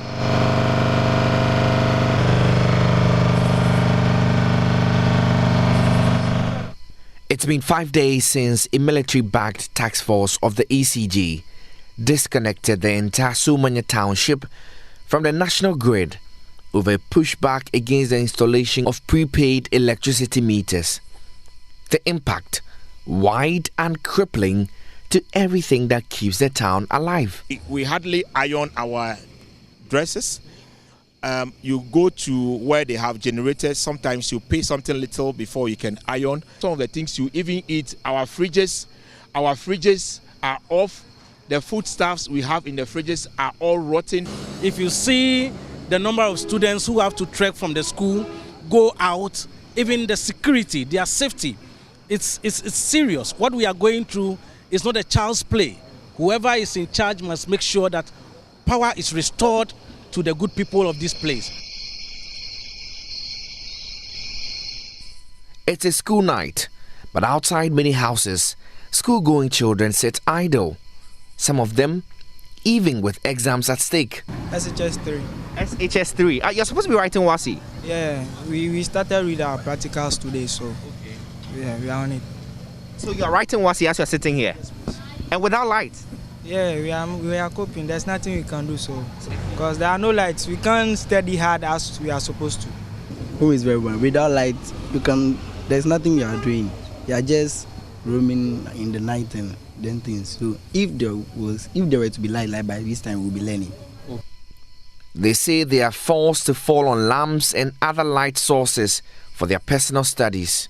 By the light of, I used to read my book, and I go to school to learn. We sometimes use torchlight, and sometimes when our phones are on, we use our phones. But the situation means different things for different people. While many of the residents here are cursing their stars for being in the area at this material time, Innocent and his friends have seen a great business opportunity. We're just taking advantage of the light out over here. That is not the business we do, but because the light is out over here, the only way they can also charge their phone is to use the generator, which we have the access to generator, so we're using it. And then we are taking 5 cedis for 100 for 3 cedis for yam. Because we have to buy fuel and then to generate the generator. That is the reason why we're doing that. We started this yesterday, and let me say, right now, if I should calculate the number of phones that we charge, it's going to reach, let me say, 100. Innocent and his friends are, however, quick to note this business is not sustainable. That I have the other business that I do with light, and this cannot help me. Of course, I have to buy fuel for everything that I do, which is going to cost me a lot. So the light is much advantageous than using the generator. So like every other person in the town, he too wants the power restored. Manuel Cranting, Joy News, Somanya.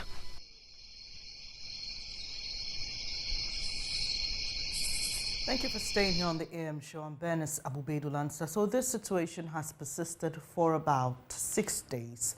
Let's get an update on this. Eric Tete is MCE for the Yilo Krobo area, and Simon Tete is MCE for Lower Manya Krobo.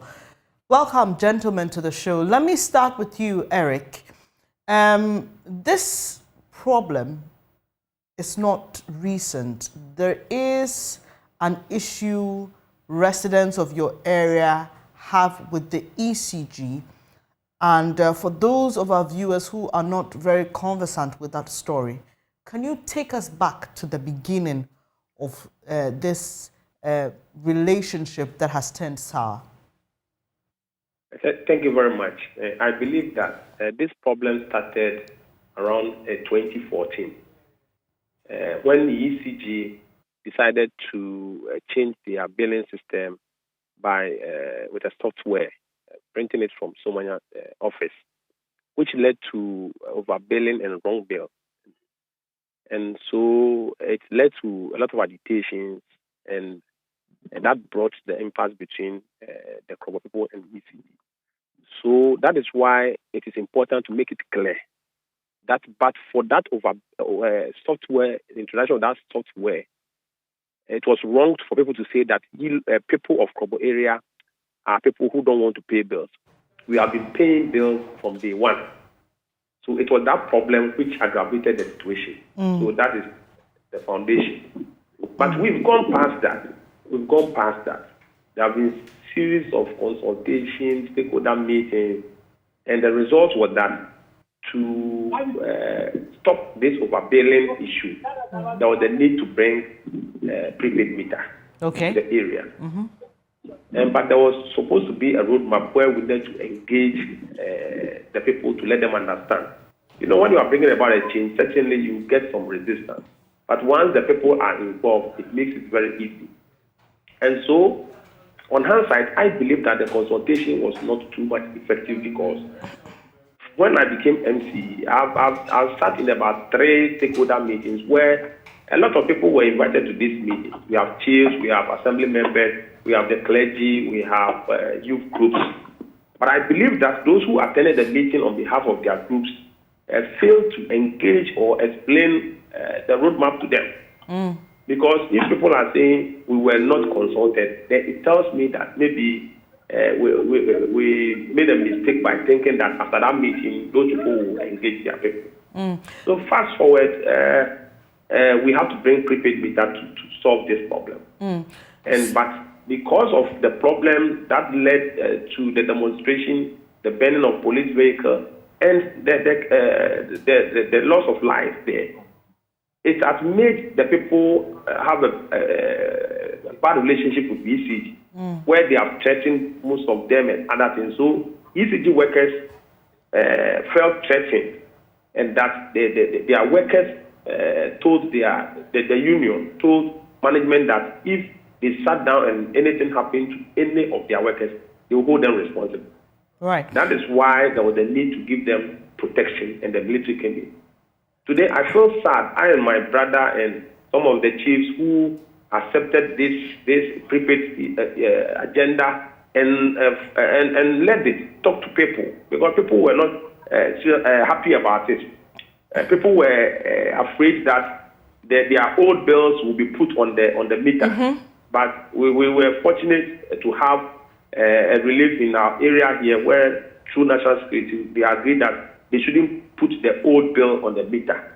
Right. But people still thought that it was just a ploy for them to get a meter, then later on they will put it on. Hold on for me. I'll come back to you. Let me speak to Simon, okay, to get an understanding of what happened exactly on the day that the task force was compelled to cut off the power lines to take the Somenya area off the grid.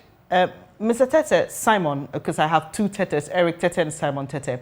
So Simon, just tell us exactly what happened on that day. What led to the Somenya area being taken off the grid? All right, thank you very much. Good morning to you and your listeners, or viewers and viewers. Yes, per the report we gathered, according to the task force, they had some confrontation with some residents. That is the report from them, that there was nearly a confrontation, and they decided to leave the scene. And later on, they had that is, but officially, they've not given us the reason why the whole area has been taken off. But did you find out, so this is one side of the story from the task force, did you find out from the residents there what their side of the story is? I learned according to they came to work on a particular transformer, but the information from the residents, they felt they were coming to off their transformer. Because they in that area, it's being reported that they have registered prepaid. So they were feeling that was the reason why they were coming there. Eric, back to you. You say that you regret, or you are beginning to regret, the decision you took for prepaid meters to be introduced into the communities. But would you say that personally you may have failed in following up on the dissemination of the plan to the residents? Because you say you met their leaders, but you're not so sure if the information trickled down to the residents. Would you say then that you may have failed, or you could have done better in ensuring that was done? No, for me, the main work was to be done by ECG. The engagement with the people was supposed to be done by the ECG. Okay. So when I realized that people still have not understood the whole thing, in Yilong, for instance, ECG was invited to the paramount, where the paramount chief himself summoned all his divisional chiefs and the elders. And they spoke to us, and we all accepted and agreed that we would support ECG to do it. We also invited the clergy, all the church leaders to our office, and ECG spoke to them, and they also spoke to them. So in my area here, you realize that there's calm here, and people have never resisted this prepaid metering here. Right. So it's been 6 days and counting. Yeah. What has been done to solve the problem? Because there are kids who need to prepare for their exams. There are people who have stored food, businesses, cold stores, people who need power to run their gadgets and their companies. What is being done to resolve the issue? Also, for me, the first thing is that we report, we have a chain about which we report. So we give the report to our regional minister. Yesterday, I was at the national security because the EC people made it clear that the whole thing is about security, so national security. So I followed it up to the national security in Accra, and they told me steps that they were taking to ensure, and they felt worried. They felt worried because you see, this thing, the more it continues, the more even people get annoyed with the government. People might think the government is not doing anything. And when you say government, even we, the MC, we represent government here. So ours is to appeal to ECG, for ECG to look at, they shouldn't look at one side, as in people sabotaging their work because of that, they have to punish the whole community. When you go to the other side where Simon is, the problem is just in about just 2 areas. So I think that is where we need to concentrate on our effort in talking to the people to get because when you go to BOM in his area, they have accepted it, they've done it there. Then they moved to my area and they were continuing until that incident happened. All right. And so ours is just to appeal to ECG for ECG to look at the security aspect of this light that they put off, and also the effect on the businesses, our health sector, and the education, and the cost that is bringing to people, so that we can solve this matter within 24 hours. I'd just like to mention that we've been trying to reach the ECG to get a response from them, but so far we are yet to receive that. When we do, we'll let you know. Let me come to you, Simon. Eric just mentioned that your area is in Bong and people there have agreed for the prepaid meters to be installed. Is it the sense that the majority are being punished for the actions of a few people? Is that it? Is that what is happening? We look at it, the response from the people. The entire BOM area, they've accepted the prepaid, and the other communities who are ready for it. But like you said, there are 2 communities that the ECG they were having challenges there. We have agreed that we're going to do further engagement and ask people to remain calm. So sorry. In other people areas, whilst we continue to engage and see an amicable solution to those areas that are having challenges with whatever is being implemented. Would you say the decision, Simon, would you say then that the decision by the ECG was harsh? Because from what you're telling me, just 2 communities are given problems and then the ECG decides to disconnect the whole area. We need to find out from the ECG first why they did that. But do you think that decision was harsh? Yeah, that is what my colleague collaborated. At least we were thinking that at least there could have been a way out to sort out those 2 communities while we continue to work in the other peaceful communities. Because now we all know that is the policy of the ECG, and they can't go back on it. So when there are some few challenges from 2 or 3 communities, we need to do further engagement and move on, but not to put the whole 2 municipalities off. And then now people are seeing us that they are tagging us that we have caused this harm and other things, which is not helpful in governance in the local area. Wow. So Eric told us that he's been to the national security. He's reported to the regional minister. Yes, what have you? I also engaged the national security officers, and they also told me the same thing, that they are doing some. We have to intervene, like you said. I've also filed a report to the regional minister. He's also taking it up. Why we've also engaged national security. Myself, we have engaged them to look at the situation, to review it again, because of the security threat that this thing is posing to us. So the paramount chief is also trying to meet some stakeholders on the way forward today. As we've also formed some teams to also do further engagement in those communities. Yesterday, the teams went around to engage those communities and their leadership. So we are making progress. So we are only appealing to ECG to reconsider their decision and look at the other areas where it is having a negative impact on the majority.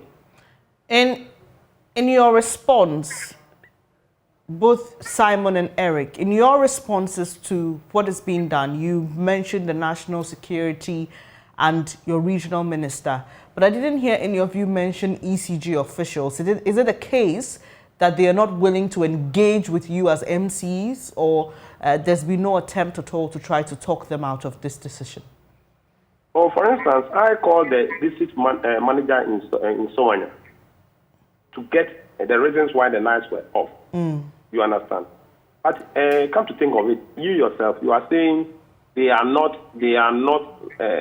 speaking to people. I'm thinking that by this time, these issues have come out. These are the reasons why we put the lights off. When the reasons are correct, people will be on their side. But now you are not speaking, and you are how do we know exactly what the problem is? And so for me, I even sent a message to the MD of ECG, That is why I went to National Security yesterday. Because when I sent the message to him, he told me the matter is with National Security to resolve. And so that's why I went there. So ECG is aware. We've contacted them. The managing director. And Simon, so are you telling me that even for you as MCEs, the ECG has not given you a clear reason why they took this decision? Yes, when you ask, they tell the matter has been referred to SSP, so we should contact them. So that is what, like my colleague said. Interesting. So how are your residents coping? We just played a story from my colleague Manuel Cranting. So some have decided to resort to the use. Like you say, for instance, I have we have Bogus in high school here, Akakpo in high school. We have Acrosec Tech, we have nursing training.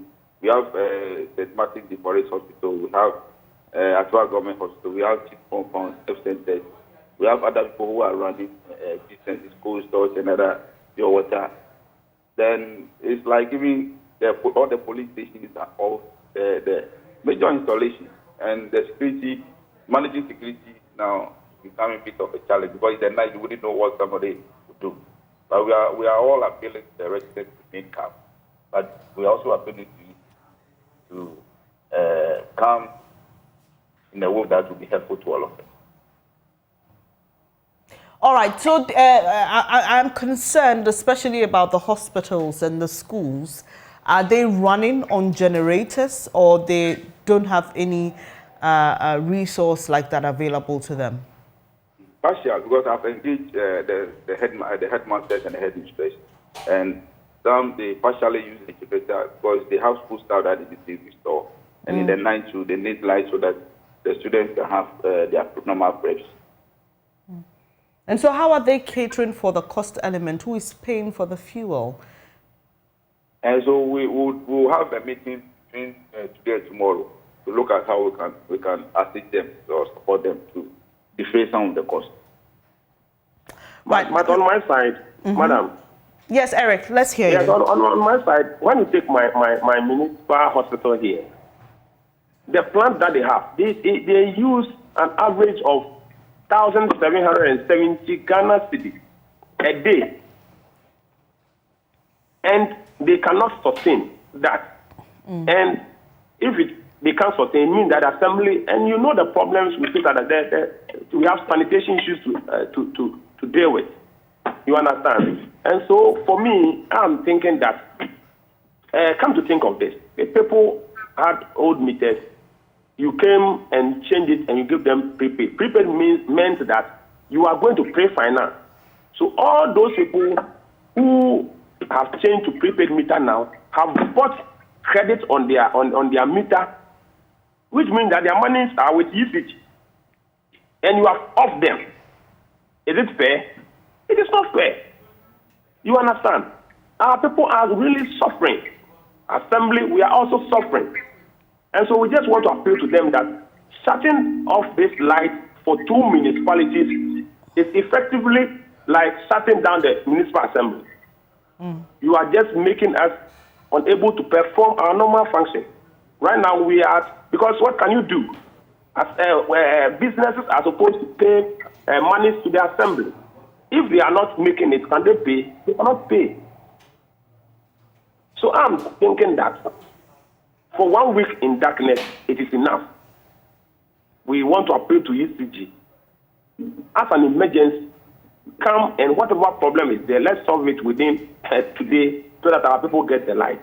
Right. So you've all given us a background to this particular incident and what led to the clash. You've also told us what the National Security Ministry has been saying in dealing with this situation.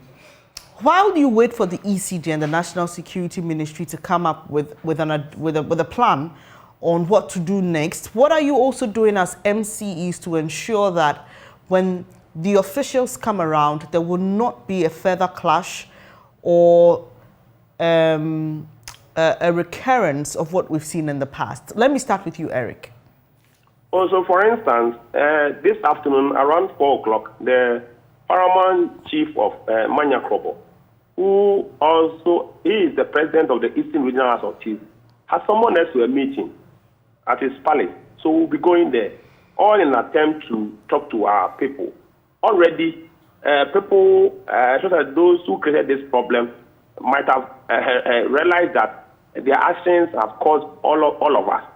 And so all that we're going to do is to engage them, talk to them, so that at least the ECG people also will feel secure, and that we won't get back to where we are now. And so for me, on our part, we have always supported ECG. And what is our motivation?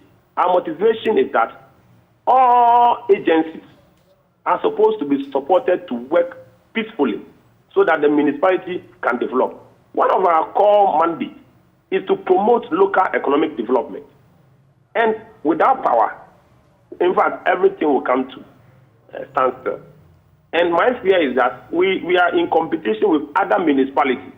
So when it becomes clear that as for this area, when you go and set up a business there, you are likely to get lights off, it is going to affect us in future. So it is important that we as quickly as possible, we solve this problem. Right. Let me hear your final words, Simon, in response to my question on what you're also doing, engaging the young people and those who are resisting this latest move by the ECG. Hello, Simon? Hello? Can you hear me? Yes. Like my colleague rightly said, we are having some engagement this afternoon with the chiefs and the paramount chief and other stakeholders. And we've also formed a team to go around and engage the various the leadership of the youth groups and other stakeholders, so that we'll find a lasting solution to where the problem areas. And like you said, we have oversight responsibility over these state agencies, and we'll always assist them to create an enabling environment for them to work and do their work as expected of them. But when you get to certain points, you realize that sometimes the thing gets to a stalemate area, and you need to go extra mile to make sure that problem is solved. So like my colleague said, we are in support of what they are doing, and we'll continue to support them to work peacefully, not in an environment that is not stable. Right, I'll have to thank you, gentlemen, for your time this morning. You just heard Simon Tete. He's MCE for Lower Manya Krobo.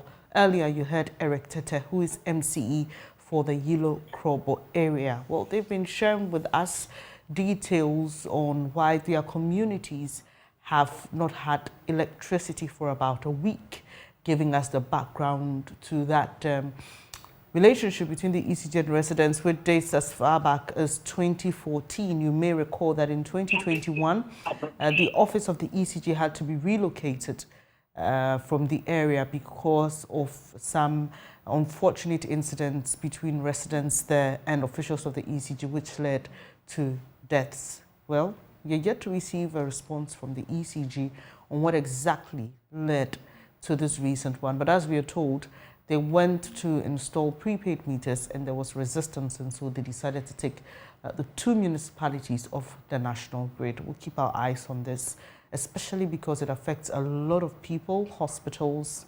organizations, school children who are preparing for the final exams. So we'll update you as and when we are furnished with more information. Well, this weekend we would have the second clinic for the EcoBank JoyNews Habitat Fair.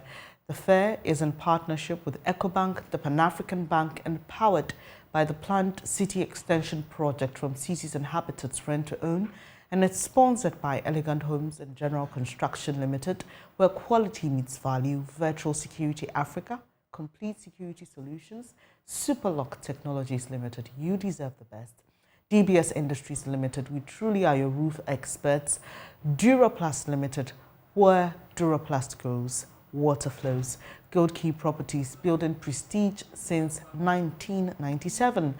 The EcoBank JoyNews Habitat Fair, where you live matters. When we come back, we'll be speaking to some of our sponsors, and our main sponsor, EcoBank, will join us first.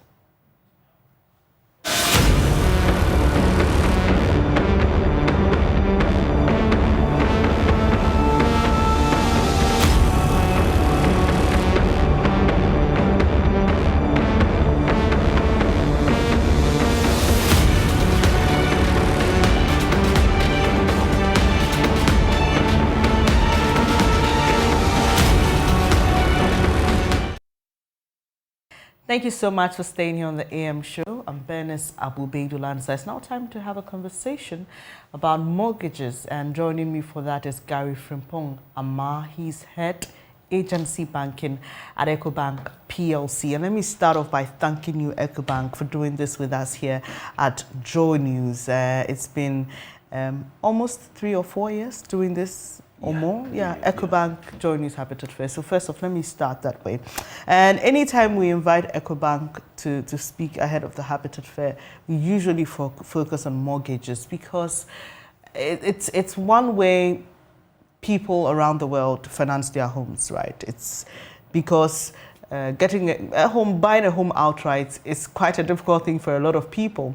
So tell us what you have to offer, and the people who qualify to benefit from your mortgage plans.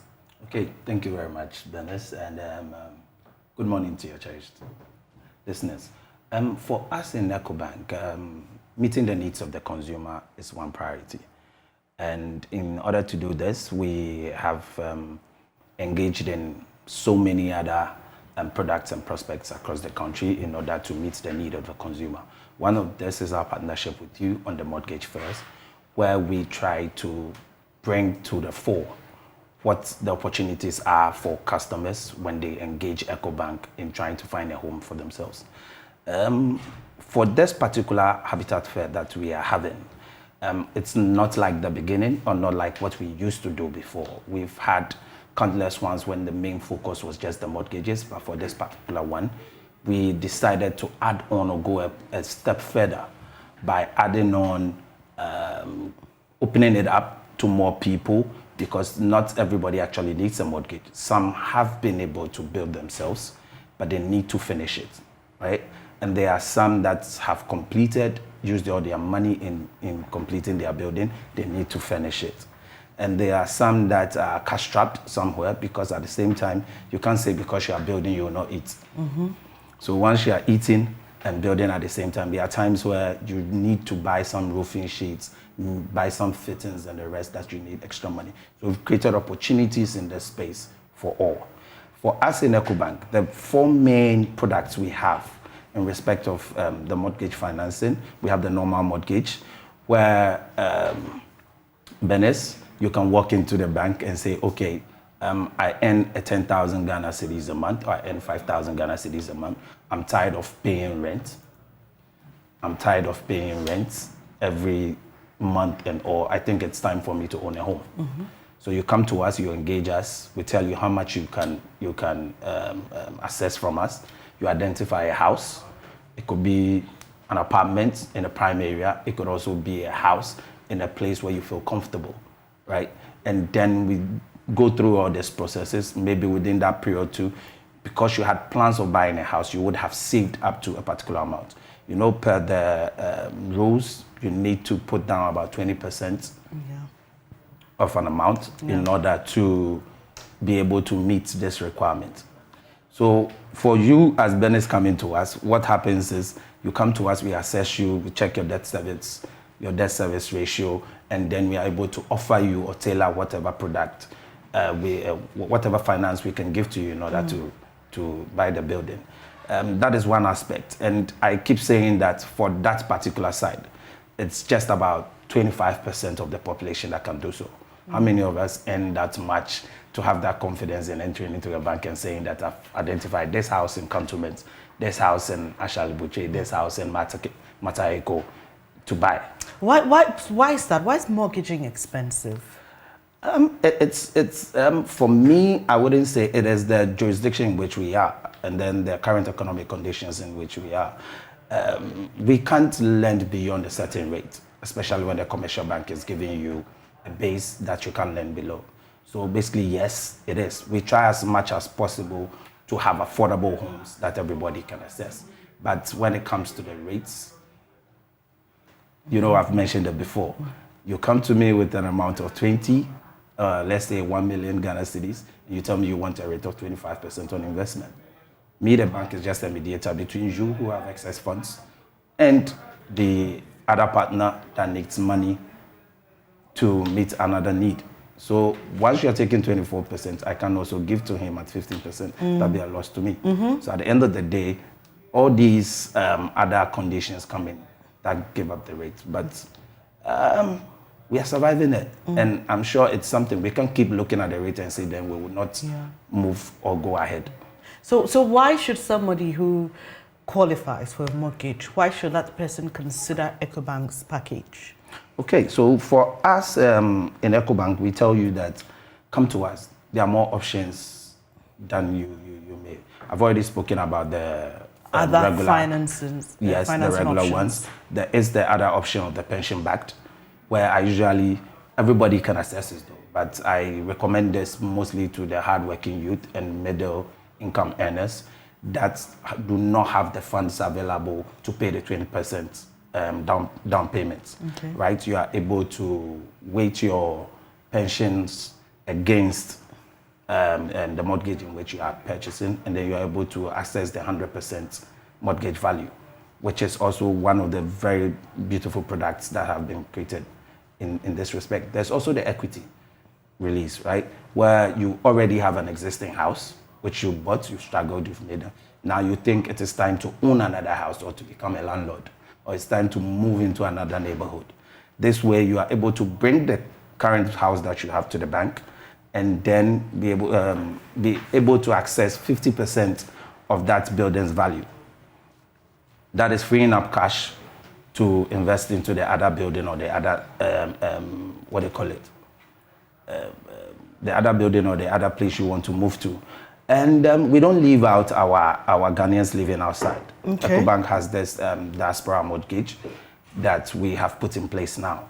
For this, any Ghanaian living outside that has a good credit score is able to reach out to us, and we are able to engage you and help you purchase a house within the country, which is also one very fantastic product that we have. So we think with the various options available, it is always best to choose EcoBank when you want to. That's a very fantastic idea, especially with those who live in the diaspora.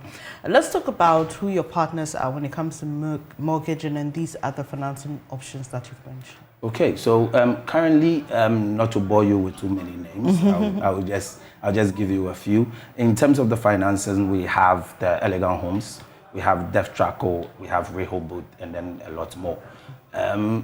As I mentioned earlier, we were not focusing just on mortgages.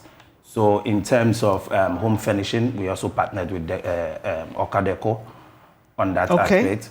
And then in terms of the building materials for those who want to finish their buildings or are cash-strapped in order to proceed with whatever they are doing, we also have the Buildmasters, TCL, and Superlux and the rest that can also assist in getting some of these things done for you. So those are our partners. That's wonderful, because some of these names that you've mentioned are exhibitors at the Habitat Fair. So it's just almost like a one-stop shop for everything. Once you contact them, then they can link up with you and can see how you can help them finance You couldn't have said it better, Bernice. Right. So let's wrap up. I want to give you the opportunity to convince somebody who is sitting on the fence. They are not too sure whether it's a risk worth taking going in for a mortgage. Whenever we talk about mortgages, there's this scene of a movie that keeps playing in my mind where the gentleman lost his job, and it was a big deal because he had his mortgage to pay. It meant that if he didn't get a job immediately, he was likely going to lose his house. And so we understand in these things there's risk and all that. But what will you tell somebody who is sitting on the fence saying, I need a home. My family has outgrown this, home that I'm in, but I'm not too sure if this is a risk worth taking with EcoBank. Okay, this is quite simple. For me, I don't think anybody that's decided to buy a house, right, on mortgage terms 10 years ago, 5 years ago, ever regrets it today. It is always best to go on pension knowing that you are going home to sleep in your own bed, than to go on pension thinking that you still have to take out rent money from your pension funds. That is one thing that needs to be in our minds, that I am going home to sleep in my own house rather than going home to still pay rent. Now, if you also have the opportunity to purchase a house, even though our theme this year is where you live matters, it doesn't mean when you have a good opportunity within Kaswa or a good opportunity. Sorry, within Mata-Echo or within Dansoman, you say because you want to move to cantonment, you are not taking that opportunity. You need to take that bold step today. In the case of the story you just mentioned, I think for most people, we need to educate our customers and consumers a lot. When you have such issues, right, these buildings are insured, one, and secondly, when you have such issues, you are supposed to reach out to your bank.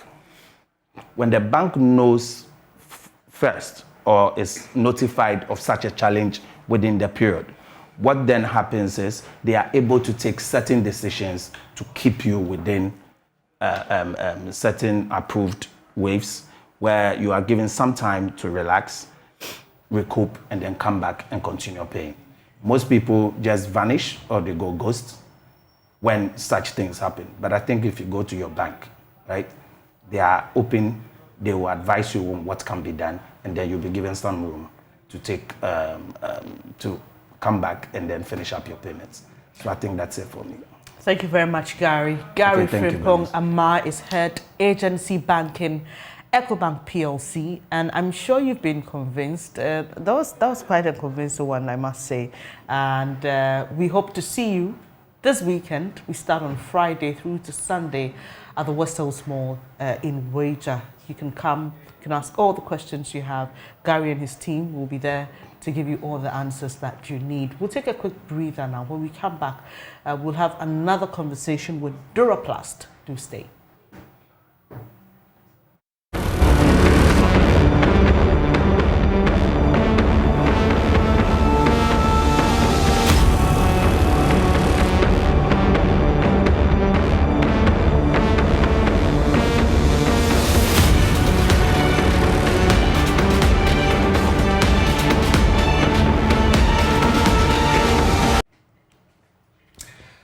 Welcome back, Bernice, Abu-Baidoo, Lansah. Yes. I was almost waiting for you to welcome you back. Sorry, apologies for that. But it's good to have you back. I love your dress today. Thank you. Let me just say that with Thank the you brooch. so much. Now you're making Thank me, you. I wish I had. Yeah, but you've also got a, what do you Nice call lapel that? pin. Lapel pin, yeah. It's nice, it's lovely. Let me just say that we're unable to have that Duraplast conversation today. We hopefully will have it later in the week. But I think what you should remember is that we are organizing the second clinic at the West Hills Mall this weekend, starting on Friday. So we're encouraging all of you to come around. We will host as many of our sponsors as we can, but I know you have questions, you may have specific demands that can only be met when you speak directly to our sponsors. So the real deal is coming there and interacting with them. Yeah, so please do put it on your calendar, plan around it, be available 3 days, Friday, Saturday, Sunday. So we hope to see you there. Okay, doke. So we've had quite a lot to digest this morning. Look, we're putting the numbers out there. Call us and let's share our thoughts. Bernice Abu-Baidoo Lansah has been, contemplating that situation in the eastern region, where guess what? Students are preparing for BEC, WASI, and they don't have light. It's on the back of a disagreement in terms of prepaid meters and the ECG using a military-backed task force, okay?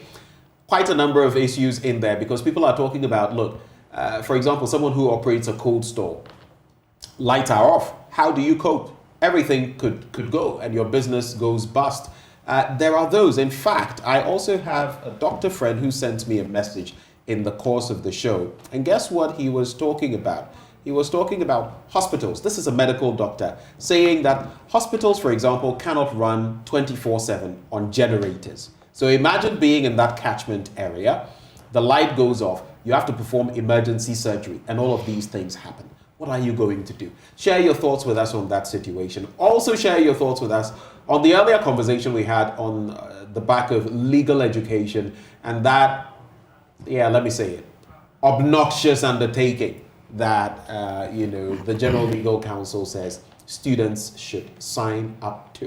What do you think about it? What do you contemplate when it comes to our legal education? And there's more. We're still hearing from people talking about SIM card re-registration, facing problems and all of that. So give us a buzz and let's have a conversation. And this morning as well, yesterday the fuel tankers union, the LPG drivers. Yes, and they they went on strike. And now the LPG marketers, those who retail the product to you, are also going on strike. The NPA is concerned that this will create a shortage in the system, and there will be struggles supplying fuel across the country. Let me know if you've had any experience trying to get LPG this morning or throughout the week, and what your experience was. And sorry.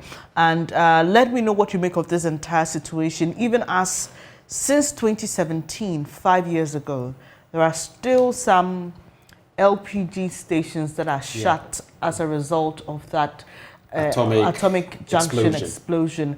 And the marketers say they're upset about that. It's been 5 years. If there've been any there's been any punishment or so to suffer, or if they had to make any modifications to their outlets, they've done so. So why do they still remain shut? In any case, you don't punish businesses, so to speak. They feed into the economy.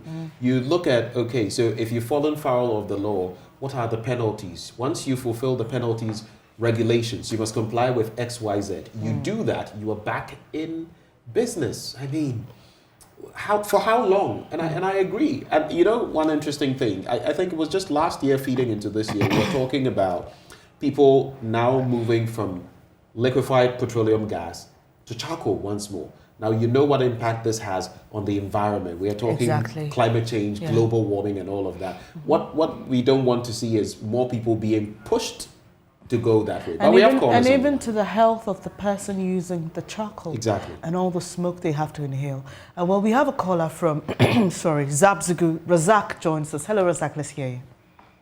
Hello. Hello, good morning, Razak. Let's hear you. Good morning. I'm talking about the issue of the legal counsel decision. Please go ahead. This legal counsel decision is a typical example of what is transpiring in our court system. You are training people to come out to seek justice for people, and already you are denying them what is right. Your system is unknown. So when they get to the system, this is the same way they handle public issues. So please, they need to relook at the decision that they have taken. How can I write exam without knowing the pass mark? It's not done anywhere. We are typically copying from the developed country. Is that how they practice their legal system there? If you are training people, train them to be sincere. And you yourself, you are already not sincere to the people of Ghana. So how can those lawyers come out to be sincere to us? That's why we are not getting justice for many cases that we have. Thank you. Thank you so much, Razak. Let's go to Kumasi. Akonoba joins us. Hello, good morning. Let's hear you. Good morning, sweetheart. How are you and my brother? You're doing well. Thanks. We're doing well. I love your name, by the way, Akonoba. And I always watch you, especially the way you do the interview. It's nice. Thank you. My brother, I want to ask a question. Is it a new thing, or that's what has been happening? Okay, so the legal issue, the general legal counsel and the law student. Right, so there have always been undertakings, but it appears this year they have tweaked things a bit to include certain clauses. You remember what happened last year on the back of it's not just 50%, but 50% of Section A, 50% of Section B. I think that is what has led to this new development as far as the undertakings are concerned, which have become even more shocking. So that's the long and short of it. Okay, the reason I ask is that I'm told that medical students also have similar things. But based on what you are saying, I think this is a so the students know what they can challenge it in court. Because if a law is coming, or if an undertaking is coming, that will, one way or the other, seems to curtail your right. You can challenge it in court. Other than that, you see, the legal profession, my brother, when they come to Kumasi, you see a lot of lawyers that in your mind, it will appear that these people became lawyers.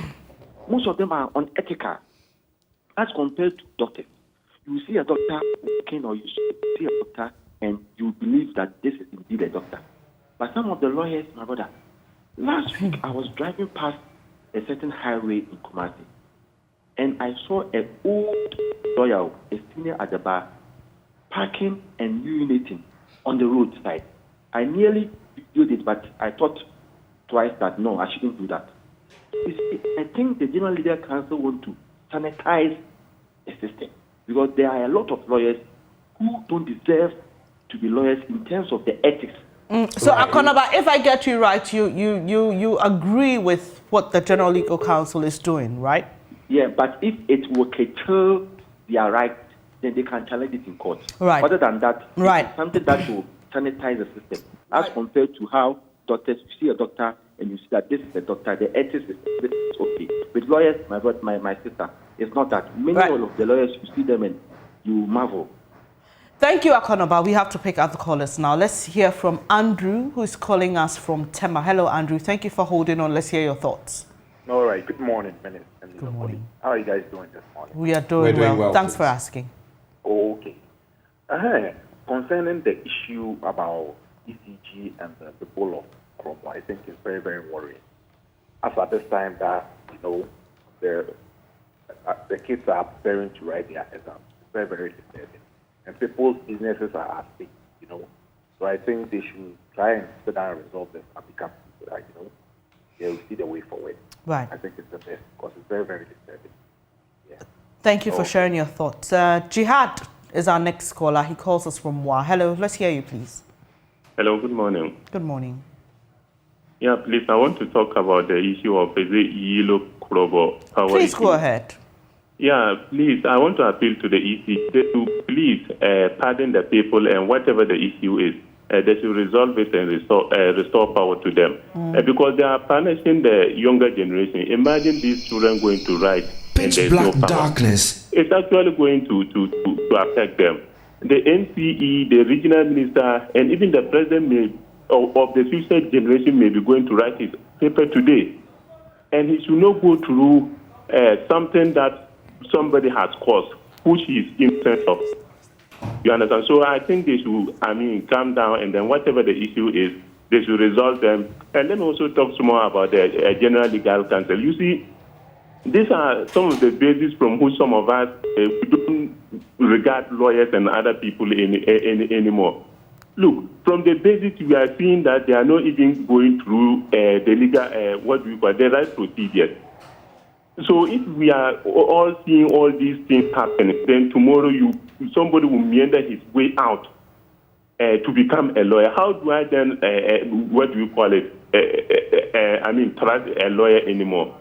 So I also want to say that they should also look into their system and those kind of things, so that they will be operating well, so that it will be put systematically, so that we all know that this is what is the requirement before anybody can become a lawyer in this country. But if we are going through all these problems, at the end of the day, somebody meander his way out and he's a lawyer. That's why you have these quack lawyers and whatever in society. At the end of the day, we are struggling to get justice in society.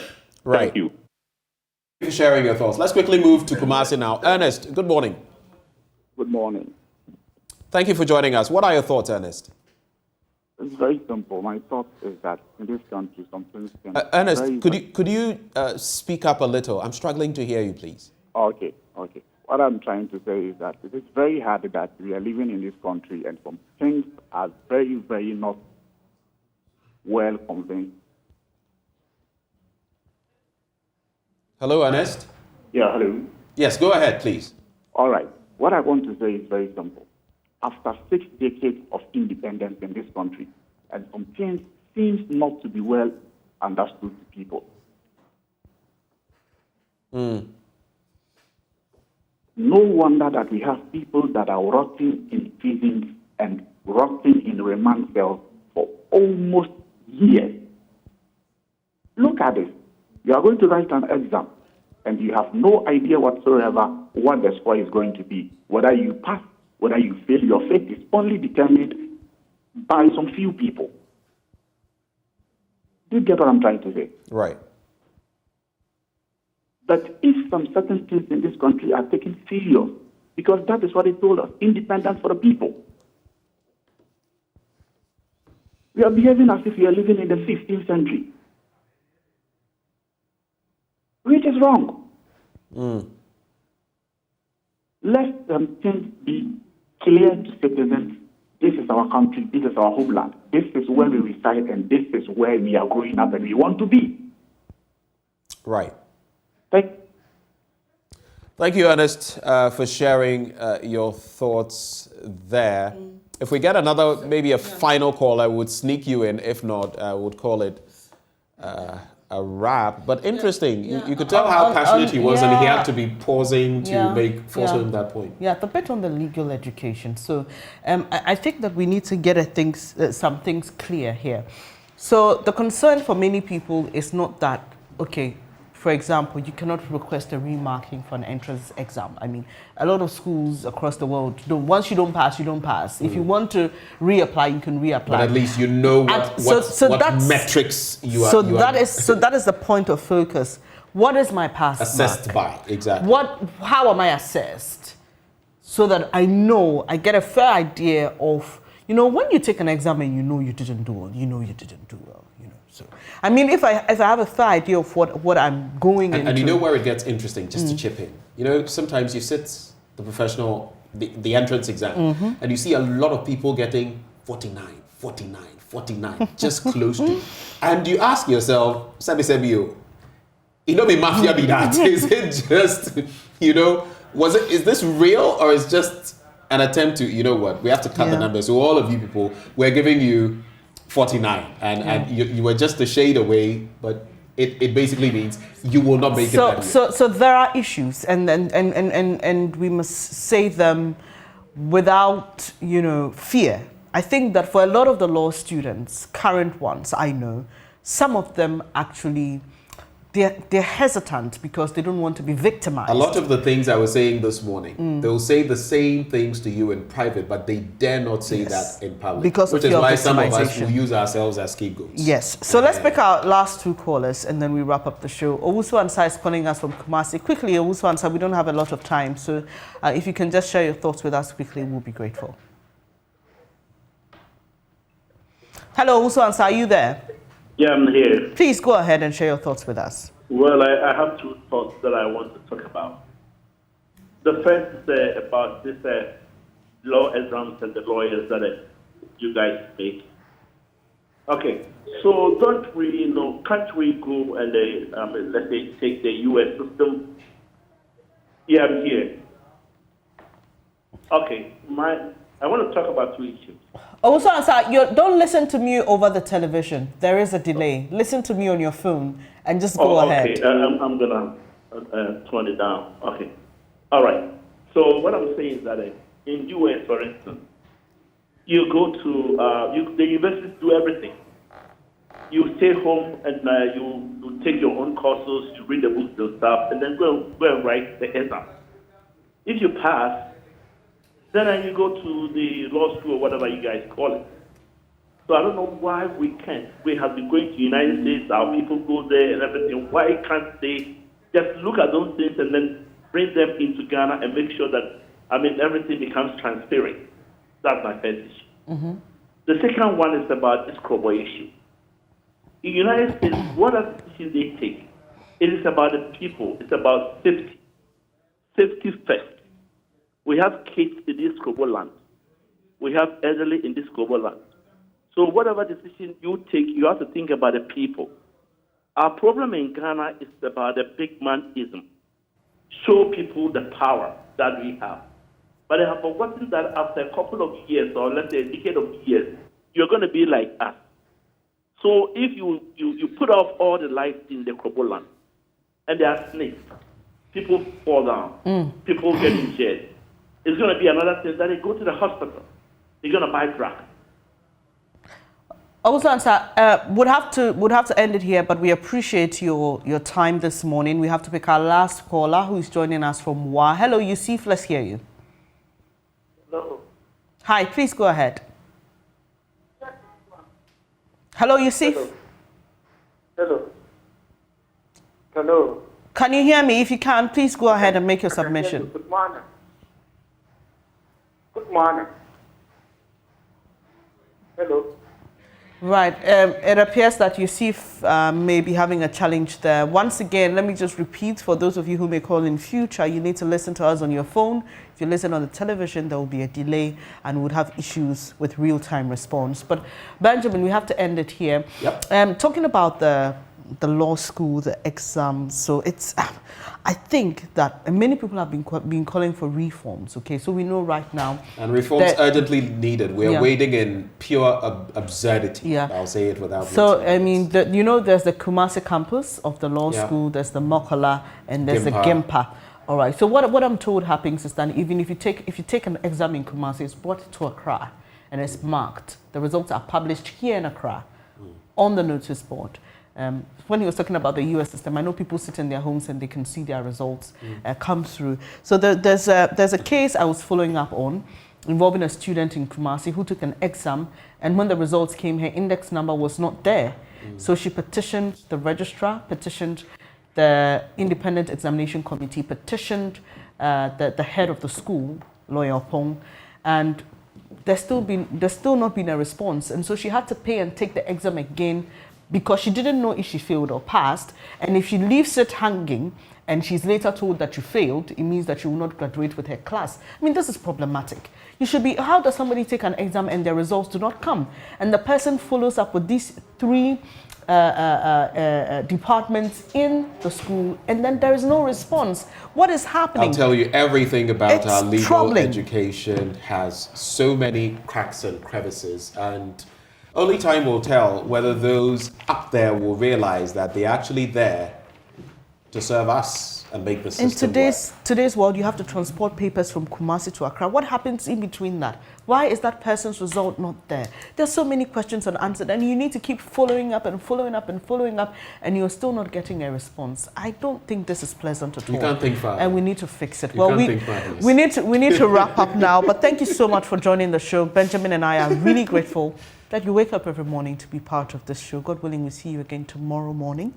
But do take care. We leave you in the hands of Samuel Kojo Brace. A very mischievous Samuel Kojo Brace, who you cannot see right now, but he's filming us on his camera for mischievous reasons. He'll be on your TV next. With News Desk, to stay.